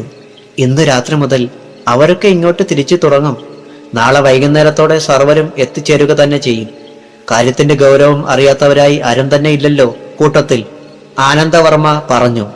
തമ്പുരാൻ താടിയും തടവി നിശബ്ദനായിരുന്നതേയുള്ളൂ. മഹാമന്ത്ര ഹോമത്തിനുള്ള ഒരുക്കങ്ങൾ എല്ലാം തന്നെ കോവിലകം വക കളപ്പുരയിൽ അടുപ്പിച്ചു കഴിഞ്ഞിട്ടുണ്ട്. അവിടെയാണ് മഹാമന്ത്രഹോമത്തിനുള്ള ഇടം ഭട്ടേരി നിർദ്ദേശിച്ചിരിക്കുന്നത്. വിശാലമായ പാട സാമ്രാജ്യത്തിന്റെ അതിരിൽ ഒരു കൊച്ചു കൊട്ടാരത്തിന്റെ വലിപ്പമുള്ള ഒരു നില കെട്ടിടം. സ്ഥലം നിർണയിച്ച് സ്ഥലരക്ഷയും കളപ്പുരയ്ക്ക് ചുറ്റും മാന്ത്രിക വലയും തീർത്തിട്ടുണ്ട്. കോവിലകത്തെ സംബന്ധിച്ചിടത്തോളം നിർണായകമായ ഒരു മുഹൂർത്തത്തിലേക്കാണ് നാളുകൾ മിഴി തുറക്കുന്നത്. ഹോമം ആരംഭിക്കുന്നതിന് മുൻപ് കോവിലകത്തെ എല്ലാ അംഗങ്ങളും സ്ഥലത്ത് തന്നെ ഉണ്ടായിരിക്കണമെന്നതായിരുന്നു ഒന്നാമത്തെ വ്യവസ്ഥ. സർവരെയും ഒരിടത്തെ സംരക്ഷിക്കാനാവൂ. ഭട്ടേരി എന്തോ പറയാൻ തുടങ്ങുന്ന നേരത്താണ് ഗേറ്റ് കടന്ന് ഒരു ജീപ്പ് കോവിലകത്തിന്റെ പൂമുഖത്തേക്ക് വന്നത്. എല്ലാവരുടെയും ശ്രദ്ധ ഒരു ഞൊടി നേരത്തേക്ക് ജീപ്പിന് നേരെ ആയി. ആനന്ദവർമ്മ ഇരുന്നിടത്തു നിന്ന് എണീക്കുക വരെ ചെയ്തു. ആ ജീപ്പ് എവിടേക്ക് അയച്ചതാണെന്ന് വർമ്മയ്ക്കല്ലേ അറിയാവൂ. ജീപ്പിന്റെ മുൻസീറ്റിലിരുന്ന 2 പേർ ചാടിയിറങ്ങി. അവർ പിൻഭാഗത്തേക്ക് ചെന്ന് മൂടിയിട്ടിരുന്ന പടുത ഉയർത്തി ഡോർ തുറന്നു. 2 പേരും കൂടി ഒരു മനുഷ്യനെയാണ് ബലമായി പൂമുഖത്തേക്ക് എടുത്തുകൊണ്ട് വന്നത്. ബന്ധനസ്ഥനായ ഒരു മനുഷ്യൻ. അയാളെ അവർ വലിച്ചിഴയ്ക്കുകയായിരുന്നു. ആനന്ദവർമ്മയുടെ കണ്ണുകൾ തിളങ്ങി. തമ്പുരാന്റെ നെറ്റിയിലും ചുളിവുകൾ വീണു. ഭട്ടേരി മെല്ലെ ഒന്ന് പുഞ്ചിരിച്ചു. പകയുടെ അഗ്നി എരിയുന്ന മിഴികളുമായി അയാൾ കോവിലകത്ത് നിന്നിരുന്ന ഓരോ മുഖത്തേക്കും നോക്കി. നിസ്സഹായതയുടെയോ നിരാശയുടെയോ നേരിയ കണികയെങ്കിലും ആ മിഴികളിലുണ്ടായിരുന്നില്ല. കൈകൾ പിന്നിലേക്ക് കൂട്ടി ബന്ധിക്കപ്പെട്ട നിലയിലായിരുന്നു അയാൾ. കഷ്ടപ്പാടുകൾ കൊണ്ട് വാർദ്ധക്യം ഏറ്റുവാങ്ങിയതുപോലെ ചടച്ച ഒരു ശരീരം. പക്ഷേ ആ കണ്ണുകൾ മാത്രം ദീപ്തമായിരുന്നു. ആനന്ദവർമ്മയുടെ ആംഗ്യം അനുസരിച്ച് ജീപ്പിൽ വന്നവർ ഉന്തിത്തള്ളി അയാളെ അവരുടെ മുന്നിലേക്ക് കൂടുതൽ അടുപ്പിച്ചു. ഭട്ടേരിയുടെയും ജഗന്നാഥവർമ്മയുടെയും ശ്രദ്ധ ആ മനുഷ്യനിൽ തന്നെയായിരുന്നു. ഒരു സുദീർഘമായ അന്വേഷണത്തിന്റെ അവസാനമായിരുന്നു ആ രംഗം. ചൂളമാനൂർ കോവിലകത്തേക്ക് ദുരന്തമറിയിപ്പുമായി എത്തിയ ആദ്യത്തെ ഫാക്സ് സന്ദേശം മുതൽ തുടങ്ങിയ അന്വേഷണത്തിന്റെ പരിസമാപ്തി. നേരത്തെ മുതൽ ഞങ്ങൾക്ക് സംശയം തോന്നിയിരുന്നു വർമ്മ സാർ. പക്ഷേ തെളിവുകൾ ലഭിച്ചത് ഇന്നലെയാണ്. കയ്യോടെ പിടികൂടി കൂട്ടിക്കൊണ്ടു പോരുകയും ചെയ്തു. ജീപ്പിൽ വന്നവരിൽ ഒരാൾ പറഞ്ഞു. വർമ്മയുടെ അന്വേഷണ സംഘത്തിൽപ്പെട്ട ഒരാളായിരുന്നു അത്. എന്തിനായിരുന്നു സ്നേഹിത ഇങ്ങനെ ഒരു ഒളിച്ചുകളി? ഇപ്പോൾ ഈ നിലയിൽ ഇവിടെ എത്തിപ്പെടേണ്ടി വന്നില്ലേ? വർമ്മ അനുനയ സ്വരത്തിലാണ് ചോദിച്ചത്. വ്യക്തിയെ അല്ലേ നിങ്ങൾക്ക് ബന്ധിക്കാനാവൂ. സിദ്ധികൾ ഇനിയും ബാക്കിയാണ്. അതിനെതിരെ നിങ്ങൾക്കെന്ത് ചെയ്യാൻ കഴിയും? ആ ചോദ്യത്തിലും പുച്ഛരസമായിരുന്നു, നിറയെ ധിക്കാരവും. വർമ്മ ചിരിച്ചു. പിന്നെ ഭട്ടേരിക്ക് നേരെ നോക്കി. അദ്ദേഹത്തിന്റെ കണ്ണുകളിൽ ഒരു പ്രകാശം പരന്നതേയുള്ളൂ. സിദ്ധികളും ബന്ധിക്കാനുള്ള സമയമായി. അതുകൊണ്ടാണ് നിങ്ങളിപ്പോൾ ഈ നിലയിൽ ഇവിടേക്ക് വരേണ്ടി വന്നത്. അങ്ങനെ പറഞ്ഞുകൊണ്ട് അയാളെ കൊണ്ടുവന്നവരെ നോക്കി വർമ്മ എന്തോ ആംഗ്യം കാട്ടി. അവർ മുന്നോട്ട് വന്ന് അയാളെ ബന്ധന വിമുക്തനാക്കി. ഇതും വേണമെന്നുദ്ദേശിച്ചതല്ല വർമ്മ സാർ. പക്ഷേ കൂടിയേ തീരൂ എന്ന് ശഠിച്ചാൽ പിന്നെ എന്ത് ചെയ്യാനാണ്? നല്ലത് പറഞ്ഞാൽ അനുസരിക്കാൻ ഭാവമില്ലെങ്കിൽ അനുസരിപ്പിക്കുകയല്ലേ മാർഗമുള്ളൂ. അനുസരിക്കേണ്ടത് അയാളുടെയും അനുസരിപ്പിക്കേണ്ടത് നമ്മുടെയും ആവശ്യമായിരുന്നല്ലോ. ഇന്നല്ലെങ്കിൽ നാളെ ഇത് അനിവാര്യമായിരുന്നു. അതിന്ന് തന്നെ ആയെന്ന് മാത്രം. എവിടെ നിന്നായിരുന്നു? നമ്മൾ ഉദ്ദേശിച്ചിടത്തു തന്നെ. ഞങ്ങൾ കണ്ടെത്തുമ്പോൾ ഒരു പോസ്റ്റ്മാന്റെ വേഷത്തിലായിരുന്നുവെന്ന് മാത്രം. അതായത് ദുർഗയുടെ കണ്ണെത്തുന്ന അകലത്തിൽ തന്നെ. നിത്യവും ഏതെങ്കിലും വേഷത്തിലെത്തുന്ന ഇയാൾ ദുർഗയുമായി എന്നും ആശയവിനിമയം നടത്തിയിരുന്നു. എന്താ നിങ്ങളുടെ പേര്? ആനന്ദവർമ്മയുടെ ചോദ്യം അയാളോടായിരുന്നു. അക്ഷോഭ്യനായി നിന്ന് അയാൾ മറുപടി പറഞ്ഞു. പൊടുന്നനെ ജഗന്നാഥവർമ്മയുടെ വിരലുകൾ താടിയിൽ നിശ്ചലമായി. ചെറിയൊരു നടുക്കം ഉണ്ടായതുപോലെ തലയൊന്നുയർത്തി മുറ്റത്തു നിൽക്കുന്ന പപ്പനെ നോക്കുകയും ചെയ്തു. പപ്പൻ. ഈ പേർ താനെവിടെയാണ് കേട്ടത്? ജഗന്നാഥവർമ്മയുടെ ഓർമ്മയുടെ അറകളിൽ പരതി. അപ്പോൾ പിന്നെയും ഒരു നടുക്കമുണ്ടായി. ആനന്ദവല്ലിയുടെ സഹോദരൻ. പപ്പന്റെ കണ്ണുകൾ അപ്പോഴും തമ്പുരാന്റെയും ആനന്ദവർമ്മയുടെയും ഭട്ടേരിയുടെയും മുഖങ്ങളിൽ തന്നെ മാറി മാറി സഞ്ചരിച്ചു കൊണ്ടിരുന്നു. ദുർഗയുടെ ആരാ നിങ്ങൾ? നോക്കൂ, സത്യം പറഞ്ഞാൽ നിങ്ങളെ ഞങ്ങൾ വെറുതെ ഒരു പോറൽ പോലും ഏൽക്കാതെ സ്വതന്ത്രനാക്കാം. അതല്ല ഭാവമെങ്കിൽ ഈ കോവിലകത്തിന്റെ പുറലോകം ഇനിയൊരിക്കലും നിങ്ങൾ കാണേണ്ടി വരില്ല. ജഗന്നാഥവർമ്മ അലിവോടെ പപ്പന്റെ നേരെ നോക്കി. അയാളുടെ കണ്ണുകൾ കുറച്ചുകൂടി തീക്ഷ്ണങ്ങളായി. ആ കണ്ണുകളിൽ നിന്ന് പാറുന്ന അഗ്നിശലാഖകൾ തമ്പുരാനെ ഭസ്മീകരിക്കുമെന്ന് തോന്നി. എന്തിനാണ് നിങ്ങൾ ഇത്തരം പ്രവൃത്തികൾ ചെയ്തത്? ഞങ്ങൾ നിങ്ങൾക്ക് ഏതെങ്കിലും തരത്തിൽ ഉപദ്രവം ചെയ്തിട്ടുണ്ടോ? അഥവാ അങ്ങനെ വല്ല ശത്രുതയ്ക്കും കാരണമുണ്ടായിരുന്നെങ്കിൽ പറഞ്ഞു തീർക്കാനും കഴിയുമായിരുന്നില്ലേ? തമ്പുരാൻ ആദ്യമായി ശബ്ദിച്ചു. പറഞ്ഞാൽ തീരാത്ത പ്രശ്നങ്ങളാണെങ്കിലോ? നിങ്ങൾ ഞങ്ങളെ ഉപദ്രവിച്ചിട്ടില്ലെന്നോ? ഓർക്കുന്നോ വലിയവർമ്മ ആനന്ദവല്ലി എന്ന നർത്തകിയെ? അവളുടെ കൊച്ചനുജൻ തന്നെയാണ് ഞാൻ. അവളുടെ മകളാണ് ദുർഗ, എന്റെ മരുമകൾ. ഞാൻ ജീവിക്കുന്നത് അവൾക്ക് വേണ്ടിയാണ്. അവൾ ജീവിക്കുന്നത് ഈ കോവിലകം ചുട്ടരിക്കാനും.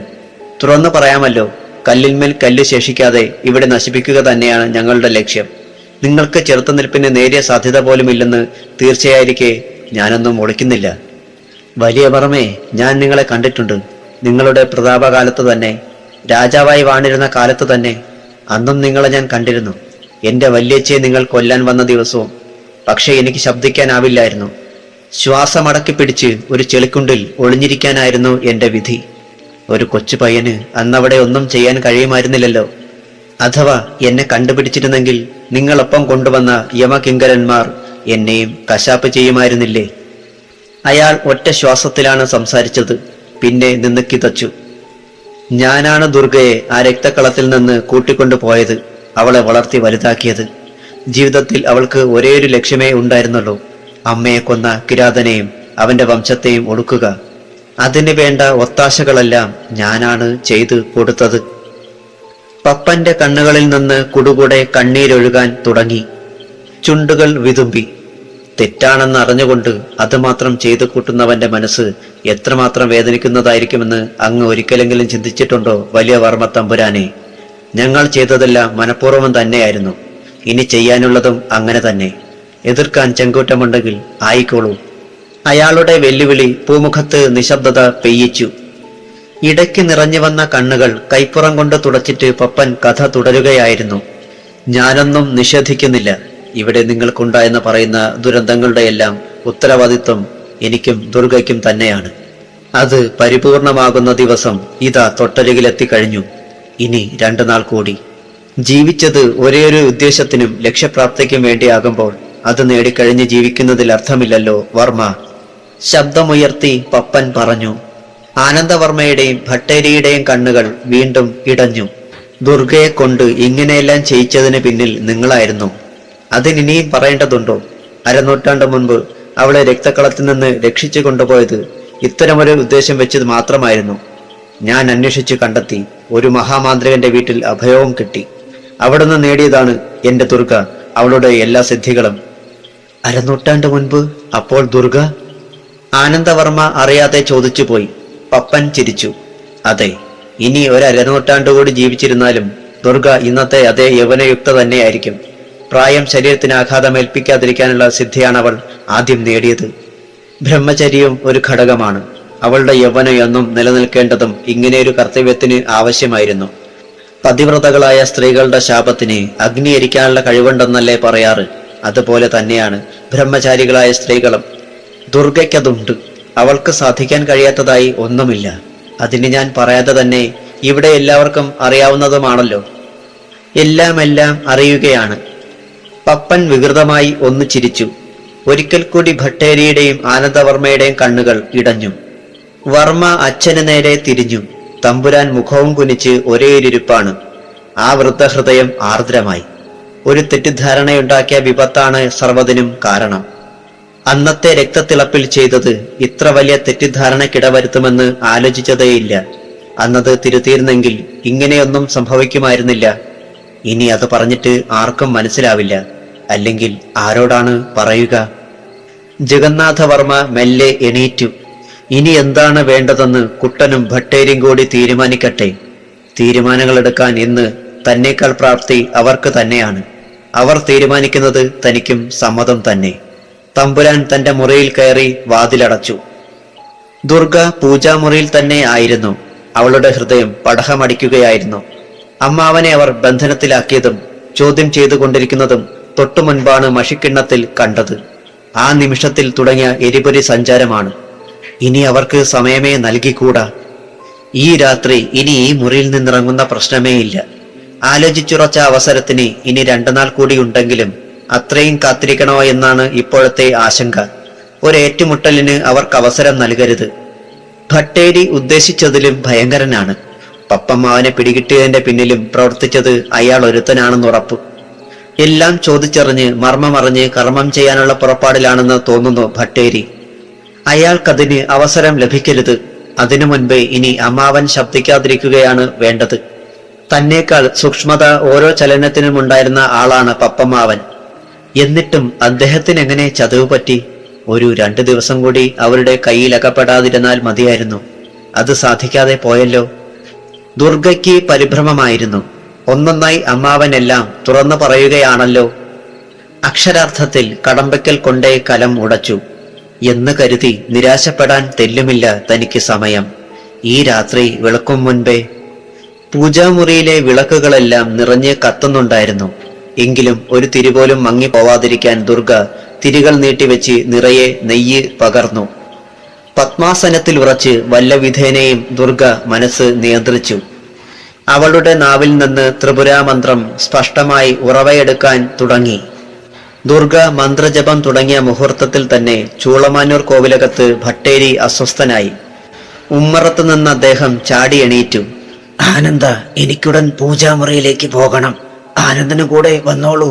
ഭട്ടേരിയും ആനന്ദവർമ്മയും തിടുക്കത്തോടെ പൂജാമുറിയായി ഒരുക്കിയിരിക്കുന്ന കളപ്പുരയ്ക്ക് നേരെ പാഞ്ഞു. ജലപാനമില്ലാതെ ഹോമം തുടങ്ങിയിട്ട് 10-12 മണിക്കൂറുകളായി. ഇപ്പോഴിപ്പോൾ പരാജയഭീതി തെല്ലുമില്ല. അപ്പോൾ മണിക്കൂറുകൾക്ക് ശേഷം ആദ്യമായി അദ്ദേഹം ശബ്ദിച്ചു. വർമ്മേ, ഞാൻ എൻ്റെ 2ാം ഘട്ടം ആരംഭിക്കാൻ പോവുകയാണ്. ഇതുവരെ ചെറുത്തുനിൽപ്പ് മാത്രമായിരുന്നു. ഇനി എൻ്റെ ചില സംഭാവനകൾ അവൾക്ക് നൽകണമല്ലോ. എങ്കിലല്ലേ യുദ്ധമാകൂ. ഭട്ടേരി അപ്പോഴും പുഞ്ചിരിച്ചു. ഇവിടെയുള്ള ആരും ഇന്ന് അർദ്ധരാത്രി വരെ പുറത്തേക്കിറങ്ങരുതെന്ന് പ്രത്യേകം ഓർമ്മിപ്പിച്ചേക്കൂ. വെറുതെയാണെങ്കിലും പുറത്തേക്കിറങ്ങണ്ട. ഭട്ടേരി അറ്റകൈ പ്രയോഗം ആരംഭിക്കുകയാണ്. മണിമംഗലം തറവാട്. ദേവൂട്ടിയമ്മ ഉറക്കത്തിലോ ഉണർവിലോ അല്ലാത്ത അവസ്ഥയിൽ തന്നെ ഗതികിട്ടാത്ത ഒരാത്മാവിനെ പോലെ കിടന്നു. ഇന്നലെ വല്ലതും കഴിച്ചതാണ്. പിന്നെ ഈ നേരമായിട്ടും പച്ചവെള്ളം പോലും ദുർഗ നൽകിയിട്ടില്ല. ഇനി അവൾ ഇവിടെ ഇല്ലെന്ന് വരുമോ? ഇത്ര നാളുകളായിട്ടും തനിക്കുള്ള ആഹാരത്തിനോ പരിചരണങ്ങൾക്കോ അവൾ കുറവൊന്നും വരുത്തിയിരുന്നില്ല. ഇപ്പോൾ അതുമായി ഒരു തുള്ളി വെള്ളം കിട്ടിയിരുന്നെങ്കിലെന്ന് അദമ്യമായ ആഗ്രഹമുണ്ട് ഉള്ളിൽ. ഇനി പട്ടിണിക്കിട്ട് കൊല്ലാനാണോ അവളുടെ ഭാവം? എന്തിനുള്ള പുറപ്പാടിലാണിവൾ? ഒരു പെണ്ണിനിങ്ങനെ ഒരു ദിവസം മുഴുവൻ പൂജാമുറിയിൽ നിന്നിറങ്ങാതിരിക്കാൻ കഴിയുമോ? ഒന്നെണീക്കാൻ കഴിഞ്ഞിരുന്നെങ്കിൽ. അപ്പോഴായിരുന്നു അത് സംഭവിച്ചത്. പൂമുഖവാതിൽ തുറന്ന് ആരോ ഒരാൾ തന്റെ കട്ടിലിനടുത്തേക്ക് സമീപിക്കുന്നതായി ദേവൂട്ടി അമ്മയ്ക്ക് തോന്നി. അല്ല, അവരത് അറിയുന്നുണ്ട്. അയാൾ അടുത്തു വന്ന് തന്നെ ഉറ്റുനോക്കി നിൽക്കുകയാണെന്നും അവരറിയുന്നു. അതൊരു നിഴലായിരുന്നു. ഇളയെടുത്ത് ഭട്ടേരിയുടെ നിഴൽ. ദേവൂട്ടി അമ്മയുടെ സമീപത്ത് ചെന്നു നിന്ന ഭട്ടേരിയുടെ ആത്മാവ് അവരുടെ നെറുകയിൽ വലതുകൈയുടെ പെരുവിരൽ തൊട്ട് നിമിഷങ്ങളോളം നിന്നു. പിന്നെ നെറുകയിൽ നിന്ന് ഉള്ളങ്കാൽ വരെ തഴുകും മട്ടിൽ ശരീരത്ത് സ്പർശിക്കാതെ ആവാഹിക്കും പോലെ 3 വട്ടം ഒഴിഞ്ഞു. ദേവൂട്ടിയമ്മ ഒന്ന് ഞെട്ടി. അടുത്ത ക്ഷണം ദേവൂട്ടിയമ്മ ചാടി എണീറ്റു. ഈ സമയം ദുർഗ മഷിക്കിണ്ണത്തിലേക്ക് വീണ്ടും വീണ്ടും നോക്കി. എന്ത്? താനെന്താണീ കാണുന്നത്? കോവിലകത്ത് ഭട്ടേരി കർമ്മങ്ങൾ അവസാനിപ്പിച്ച് ഉറക്കം തുടങ്ങിയോ? അങ്ങനെ വരാൻ സാധ്യതയില്ലല്ലോ. അവളുടെ നെറ്റിയിൽ സംശയത്തിന്റെ ചുളിവുകൾ വീണു. പൊടുന്നനെ ഉഗ്രമായെന്ന് നടുങ്ങി. ചതിവ്, കൂടുവിട്ട് കൂടുമാറൽ. അതേ നിമിഷം ദുർഗയുടെ മിഴികൾ ക്രൂരമായി തിളങ്ങി. അടഞ്ഞുകിടന്ന പൂജാമുറിയുടെ ബലമേറിയ വാതിൽപ്പാളികളിൽ അനുസ്യൂതം മുട്ടുന്ന ശബ്ദം. ആദ്യം അവഗണിക്കാൻ ശ്രമിച്ചു. അസാധാരണമാണല്ലോ ഇതെന്ന് വിശ്വസിക്കാനും ശ്രമിച്ചു. പക്ഷേ ശബ്ദം നിലയ്ക്കുന്ന ലക്ഷണമൊന്നും കണ്ടില്ല. മാത്രമോ ആ മുട്ടിവിളിക്കലിന്റെ കനം കൂടുകയും ചെയ്യുകയാണ്. ദുർഗയുടെ കണ്ണുകൾ കുറുകി. അലോസരത്തിന്റെ വരകൾ നെറ്റിയിൽ കുറുകി. പുരികങ്ങൾ കൂട്ടിമുട്ടി. ചൊല്ലിക്കൊണ്ടിരിക്കുന്ന മന്ത്രം അക്ഷരലക്ഷം തികയ്ക്കാൻ പോകുന്നതേയുള്ളൂ. അതൊന്ന് പൂർത്തിയായിരുന്നെങ്കിൽ. പക്ഷേ അങ്ങനെയല്ല സംഭവിക്കുന്നത്. ആരോ പുറത്തുണ്ട്. വളരെ അത്യാവശ്യ കാര്യത്തിനെന്നോണം തന്നെ വിളിക്കുകയും ചെയ്യുകയാണ്. ആരാണ് ഈ അർദ്ധരാത്രിയിൽ? ദുർഗയുടെ ചുണ്ടിൽ മന്ത്രം ഇടമുറിഞ്ഞു. രൗദ്രം ഒളിപ്പിച്ചുകൊണ്ട് അവൾ ആവണപ്പലകയിൽ നിന്ന് എണീറ്റു. വാതിൽ തുറന്നു. ഒരു ഞൊടിയിട ദുർഗ നടുങ്ങിപ്പിടഞ്ഞു നിന്നു. വാതിൽക്കൽ ക്രോധ നയനങ്ങളോടെ ദേവൂട്ടിയമ്മ. നീ ആരാണെന്ന് ഞാൻ ചോദിക്കുന്നില്ല മോളെ. എനിക്കതറിയുകയും വേണ്ട. ഈ നിമിഷം വരെ നടന്നതൊന്നും ചോദിച്ച് നിന്നെ ഞാൻ വിഷമിപ്പിക്കുന്നുമില്ല. ചെയ്തു തന്ന ഉപകാരങ്ങൾക്ക് ഞാൻ നിന്നോട് നന്ദിയുള്ളവളായിരിക്കണമല്ലോ. എന്നെ കൊല്ലാതെ വിട്ടതിന് നന്ദി. ആ സ്നേഹം ഞാൻ നിന്നോട് കാണിക്കുന്നു. പക്ഷേ ഈ നിമിഷം ഈ മണിമംഗലത്ത് നിന്ന് നീ ഇറങ്ങണം. ഇറങ്ങിയേ പറ്റൂ. ഒരു നിമിഷം കൂടി നീ ഇവിടെ നിന്നാൽ ഞാനല്ലാതായി പോയാലോ മോളെ. അടിച്ചിറക്കേണ്ടി വരുതേ എന്നായിരുന്നു എൻ്റെ പ്രാർത്ഥന. ഇവിടെ നടന്നതൊന്നും ഞാൻ എൻ്റെ മക്കളെ പോലും അറിയിക്കില്ല. ഒരു നേരമെങ്കിലും നിന്റെ കയ്യിൽ നിന്ന് വെള്ളം വാങ്ങിക്കുടിച്ചിട്ടുണ്ടെങ്കിൽ ആ ഒരു ഓർമ്മ കൊണ്ട് മാത്രമാണ്. ഇത് നമ്മൾ രണ്ടാളുമേ അറിയൂ എന്ന് ഞാൻ വാക്ക് തരുന്നു. ഈ മണിമംഗലത്ത് ഇതിനു മുമ്പ് ഒരു അഭിചാര പ്രവൃത്തിയും നടന്നിട്ടില്ല. ഇനിയും വേണ്ട. ഇത് പറഞ്ഞുകൊണ്ട് ദേവൂട്ടിയമ്മ ഏതാനും നിലവിളക്കുകൾ ഊതിക്കെടുത്തി. ദുർഗയുടെ കണ്ണുകൾ ഒരിക്കൽ കൂടി കുറുകി. പുരികങ്ങൾ തമ്മിലിടഞ്ഞു. അവളുടെ ചുണ്ടുകൾ ഏതോ മന്ത്രത്തിന്റെ ശീലുകൾ തേടിപ്പോവുകയാണെന്ന് ബോധ്യമായ നിമിഷത്തിൽ ദേവൂട്ടിയമ്മയുടെ വലതുകരം ഉയർന്നു. ജീവിതത്തിൽ ഇന്നോളം ആർക്കു നേരെയും ഉയർന്നിട്ടില്ലാത്ത ആ കരം ദുർഗയുടെ കവിളിൽ പതിച്ചു. ഇതും എന്റെ മോളാണെന്ന് മറന്നുകൊണ്ടല്ല. ചൂളമാഞ്ഞൂർ കോവിലകത്തിന്റെ കളപ്പുരയിൽ ഒരുക്കിയിരിക്കുന്ന പൂജാമുറിയിൽ കൊളുത്തിവെച്ച നിലവിളക്കുകളുടെ മുന്നിൽ നീണ്ടു നിവർന്ന് കിടക്കുകയായിരുന്ന ഇളയടത്ത് ഭട്ടേരി ഒരു ഉറക്കം കഴിഞ്ഞിട്ടെന്നോണം മെല്ലെ എണീറ്റു. നിലവിളക്കുകൾക്ക് മുന്നിൽ സാഷ്ടാംഗ പ്രണാമം ചെയ്തു. പിന്നെ ആനന്ദവർമ്മയെ നോക്കി ഹൃദ്യമായി പുഞ്ചിരിച്ചു. വിജയിച്ചിരിക്കുന്നു വർമ്മേ. എന്റെ ആദ്യത്തെ ദൗത്യം ഭംഗിയായി വിജയിച്ചിരിക്കുന്നു. തോൽക്കാൻ ശത്രുവിന് ഒരു പഴുതുപോലും നൽകാതെ ഇവിടെ ഇതുപോലെ ഉണർന്നെണീക്കാൻ കഴിഞ്ഞത് തന്നെ അതുകൊണ്ടാണ്. ഒരു മാത്ര വൈകിയിരുന്നെങ്കിൽ എല്ലാം കഴിഞ്ഞേനെ. ദുർഗയ്ക്ക് അക്ഷരലക്ഷം മന്ത്രം പൂർത്തീകരിക്കാൻ കഴിഞ്ഞിരുന്നെങ്കിൽ ഒരു പക്ഷേ ഇതുപോലെ എനിക്കെണീൽക്കാൻ കഴിയുമായിരുന്നില്ല. ഭട്ടേരി നിലവിളക്ക് നോക്കി വീണ്ടും വീണ്ടും കൈകൂപ്പി. ആനന്ദവർമ്മയ്ക്ക് കാര്യം മനസ്സിലായില്ല. ഭാഗ്യത്തിന്റെ ഒരു ചെറിയ കണിക ഇപ്പോൾ നിങ്ങൾക്ക് അവശേഷിക്കുന്നുണ്ട് വർമ്മേ. അതിന്റെ തെളിവാണ് ഈ വിജയം. ഞാൻ അല്ല, എന്റെ ആത്മാവ് മണിമംഗലത്തെ ദേവൂട്ടിയമ്മയ്ക്ക് പുനർജന്മം നൽകി. ദുർഗയുടെ പൂജ മുടക്കേണ്ടത് അവർ തന്നെയാണെന്ന് എനിക്ക് തോന്നി. അല്ലെങ്കിലും അത് ചെയ്യേണ്ടത് അവരായിരുന്നു. ഇനി ഒന്നേയുള്ളൂ, അടിയറവ്. ദുർഗയുടെ കീഴടങ്ങൽ. ദുർഗയുടെ കീഴടങ്ങൽ. ചൂളമാനൂർ കോവിലകത്തിന്റെ എല്ലാവരുടെയും സാന്നിധ്യത്തിന് നടുവിൽ ഇളയടത്ത് ഭട്ടേരി പത്മാസനമിട്ട് ധ്യാനലീനനായി. ദുർഗ അടിമുടി വിറയ്ക്കുകയായിരുന്നു. അവൾ ആകെ തളർന്നിരിക്കുകയായിരുന്നു. വിയർത്തൊഴുകുന്നുണ്ടായിരുന്നു. പരാജയപ്പെട്ടിരിക്കുന്നു. ഒരിക്കലും പ്രതീക്ഷിക്കാത്ത പരാജയം. പക്ഷേ ദുർഗ തോൽക്കില്ല. തമ്പുരാന്റെയും ഭട്ടേരിയുടെയും കാലിൽ ചെന്ന് വീഴുന്ന പ്രശ്നം ഉദിക്കുന്നേയില്ല. മരിക്കുകയാണെങ്കിലും അത് തോൽവിയായിട്ടായിരിക്കരുത്. ആലോചിച്ചപ്പോൾ അവളുടെ കണ്ണുകൾ തിളങ്ങി. അവളുടെ വിറയാർന്ന കൈ കട്ടിലിനടിയിൽ വെച്ചിരുന്ന തടിപ്പെട്ടിയുടെ നേരെ നീണ്ടു. അത് വലിച്ചു വെച്ച് മെല്ലെ തുറന്നു. ദുർഗയുടെ കൈ പെട്ടിയിൽ പരതി. വസ്ത്രങ്ങൾക്കിടയിൽ ഒളിപ്പിച്ചു വെച്ചിരുന്ന ഒരു മോതിരത്തിൽ വിരലുകൾ സ്പർശിച്ചു. അമ്മാവൻ സമ്മാനിച്ച വജ്രമോതിരം. ദുർഗയ്ക്ക് പുറത്തേക്കിറങ്ങാൻ ശക്തിയായ തോന്നലുണ്ടാവുന്നു. പിടിച്ചു നിൽക്കാൻ കഴിയുന്നില്ല. കോവിലകത്തേക്ക് നടക്കാൻ ശക്തിയായ ഉൾപ്രേരണ വീണ്ടും. ഇല്ല, പോവില്ല. മണിമംഗലത്തിന്റെ പടികളിറങ്ങിയ ദുർഗ കയ്യിലിരുന്ന വജ്രമോതിരം വായിലേക്കിട്ട് വിഴുങ്ങി. ഒന്നോ രണ്ടോ ചുവടുകൾ പതറി ദുർഗ വേച്ചു. പിന്നെ മണ്ണിലേക്ക് കുഴഞ്ഞു വീണു. കഥ അവസാനിച്ചു. നിങ്ങൾക്ക് വേണ്ടി ഇതുവരെ വായിച്ചത് മിഥുൻ മോഹൻ. നിങ്ങൾക്ക് ഈ കഥ ഇഷ്ടമായെങ്കിൽ ലൈക്ക്, കമന്റ്, ഷെയർ, പിന്നെ സബ്സ്ക്രൈബ് ചെയ്യാൻ മറക്കരുത്. എൻ്റെ സ്റ്റോറി കേൾക്കുന്നതിനൊപ്പം തന്നെ നിങ്ങൾ ലൈക്ക് ചെയ്യാൻ മറക്കരുത്. പിന്നെ കമന്റ്. ലൈക്ക് ചെയ്താലേ നമ്മളുടെ ചാനൽ മുന്നോട്ട് റെക്കമെൻഡേഷൻ കൂടുതൽ കിട്ടും. അപ്പം നമുക്ക് ഇതിൽ വരുന്ന ഓരോ കമൻസും എൻ്റെ ചാനലിൻ്റെ വളർച്ചയ്ക്ക് ഇനി സഹായകമായിരിക്കും. എല്ലാവരും അതിനുവേണ്ടി എനിക്ക് സപ്പോർട്ട് ചെയ്യുക. എനിക്ക് എൻ്റെ ചാനൽ മോണിറ്റൈസ് ആയിരിക്കുകയാണ്. എൻ്റെ സന്തോഷം നിങ്ങൾക്ക് നേരത്തെ അറിയാമല്ലോ. അപ്പോൾ അതിന് ഡോളറുകൾ വന്നാൽ എനിക്ക് ഒരു സഹായമായിരിക്കും. നിങ്ങൾ കൂടി. എനിക്ക് ഒരുപാട് നിലയിലെത്തിയ ഒരാളൊന്നുമല്ല ഞാൻ. പിന്നെ എൻ്റെ ചെറിയൊരു കഴിവുകൾ വെച്ചാണ് എൻ്റെ ഈ സ്റ്റോറി നിങ്ങൾക്ക് വേണ്ടി ഞാൻ സമയം കണ്ടെത്തി പറയുന്നത്. എൻ്റെ വർക്കുകൾക്കിടയിലാണ് ഞാൻ ഇത് ചെയ്യുന്നത്. അതുകൊണ്ടാണ് എല്ലാ ദിവസവും എനിക്ക് സ്റ്റോറി ചെയ്യാൻ കഴിയാത്തത്. ആഴ്ചയിൽ ഒന്നെങ്കിലും എനിക്ക് ചെയ്യാൻ പറ്റുന്നത് തന്നെ വലിയ കാര്യമാണ്. കാരണം അതിൻ്റെ ഇടയ്ക്ക് എനിക്ക് ഒരുപാട് സമയപരിമിതികളുണ്ട്. അത് എനിക്ക് വേണ്ടി സബ് ചെയ്തിരിക്കുന്ന എൻ്റെ ഫാമിലിയിലുള്ള അംഗങ്ങൾക്ക് വേണ്ടിയാണ് ഞാൻ ചെയ്യുന്നത്. പിന്നെ ഈ ഫാമിലി വർദ്ധിക്കുന്നതോടൊപ്പം എൻ്റെ ഉത്തരവാദിത്തം കൂടുന്നതാണ് എനിക്കറിയാം. പക്ഷേ ഇനി ഇത് കൂടുതൽ മുന്നോട്ട് പോകുന്നതിന് ഇനിയും നിങ്ങൾ എൻ്റെ ഫാമിലിയുള്ളവർ കൂടുതൽ സപ്പോർട്ട് ചെയ്യുമ്പോൾ വേറെ ഈ ഫാമിലിയിൽ വന്ന കുറേ അംഗങ്ങൾ ചേരും. അപ്പോൾ ഇത് വലിയൊരു ചാനലായി മാറാൻ നിങ്ങളെല്ലാവരും കൂടെ എനിക്ക് സപ്പോർട്ട് ചെയ്യുക. അപ്പോൾ എനിക്ക് വേണ്ടി ഇതുവരെ പ്രാർത്ഥനയോട് കൂടെ എന്ന എൻ്റെ ഫാമിലിക്ക് എൻ്റെ നന്ദിയെ രേഖപ്പെടുത്തുന്നു. ഞാൻ നിങ്ങളുടെ മിഥുൻ.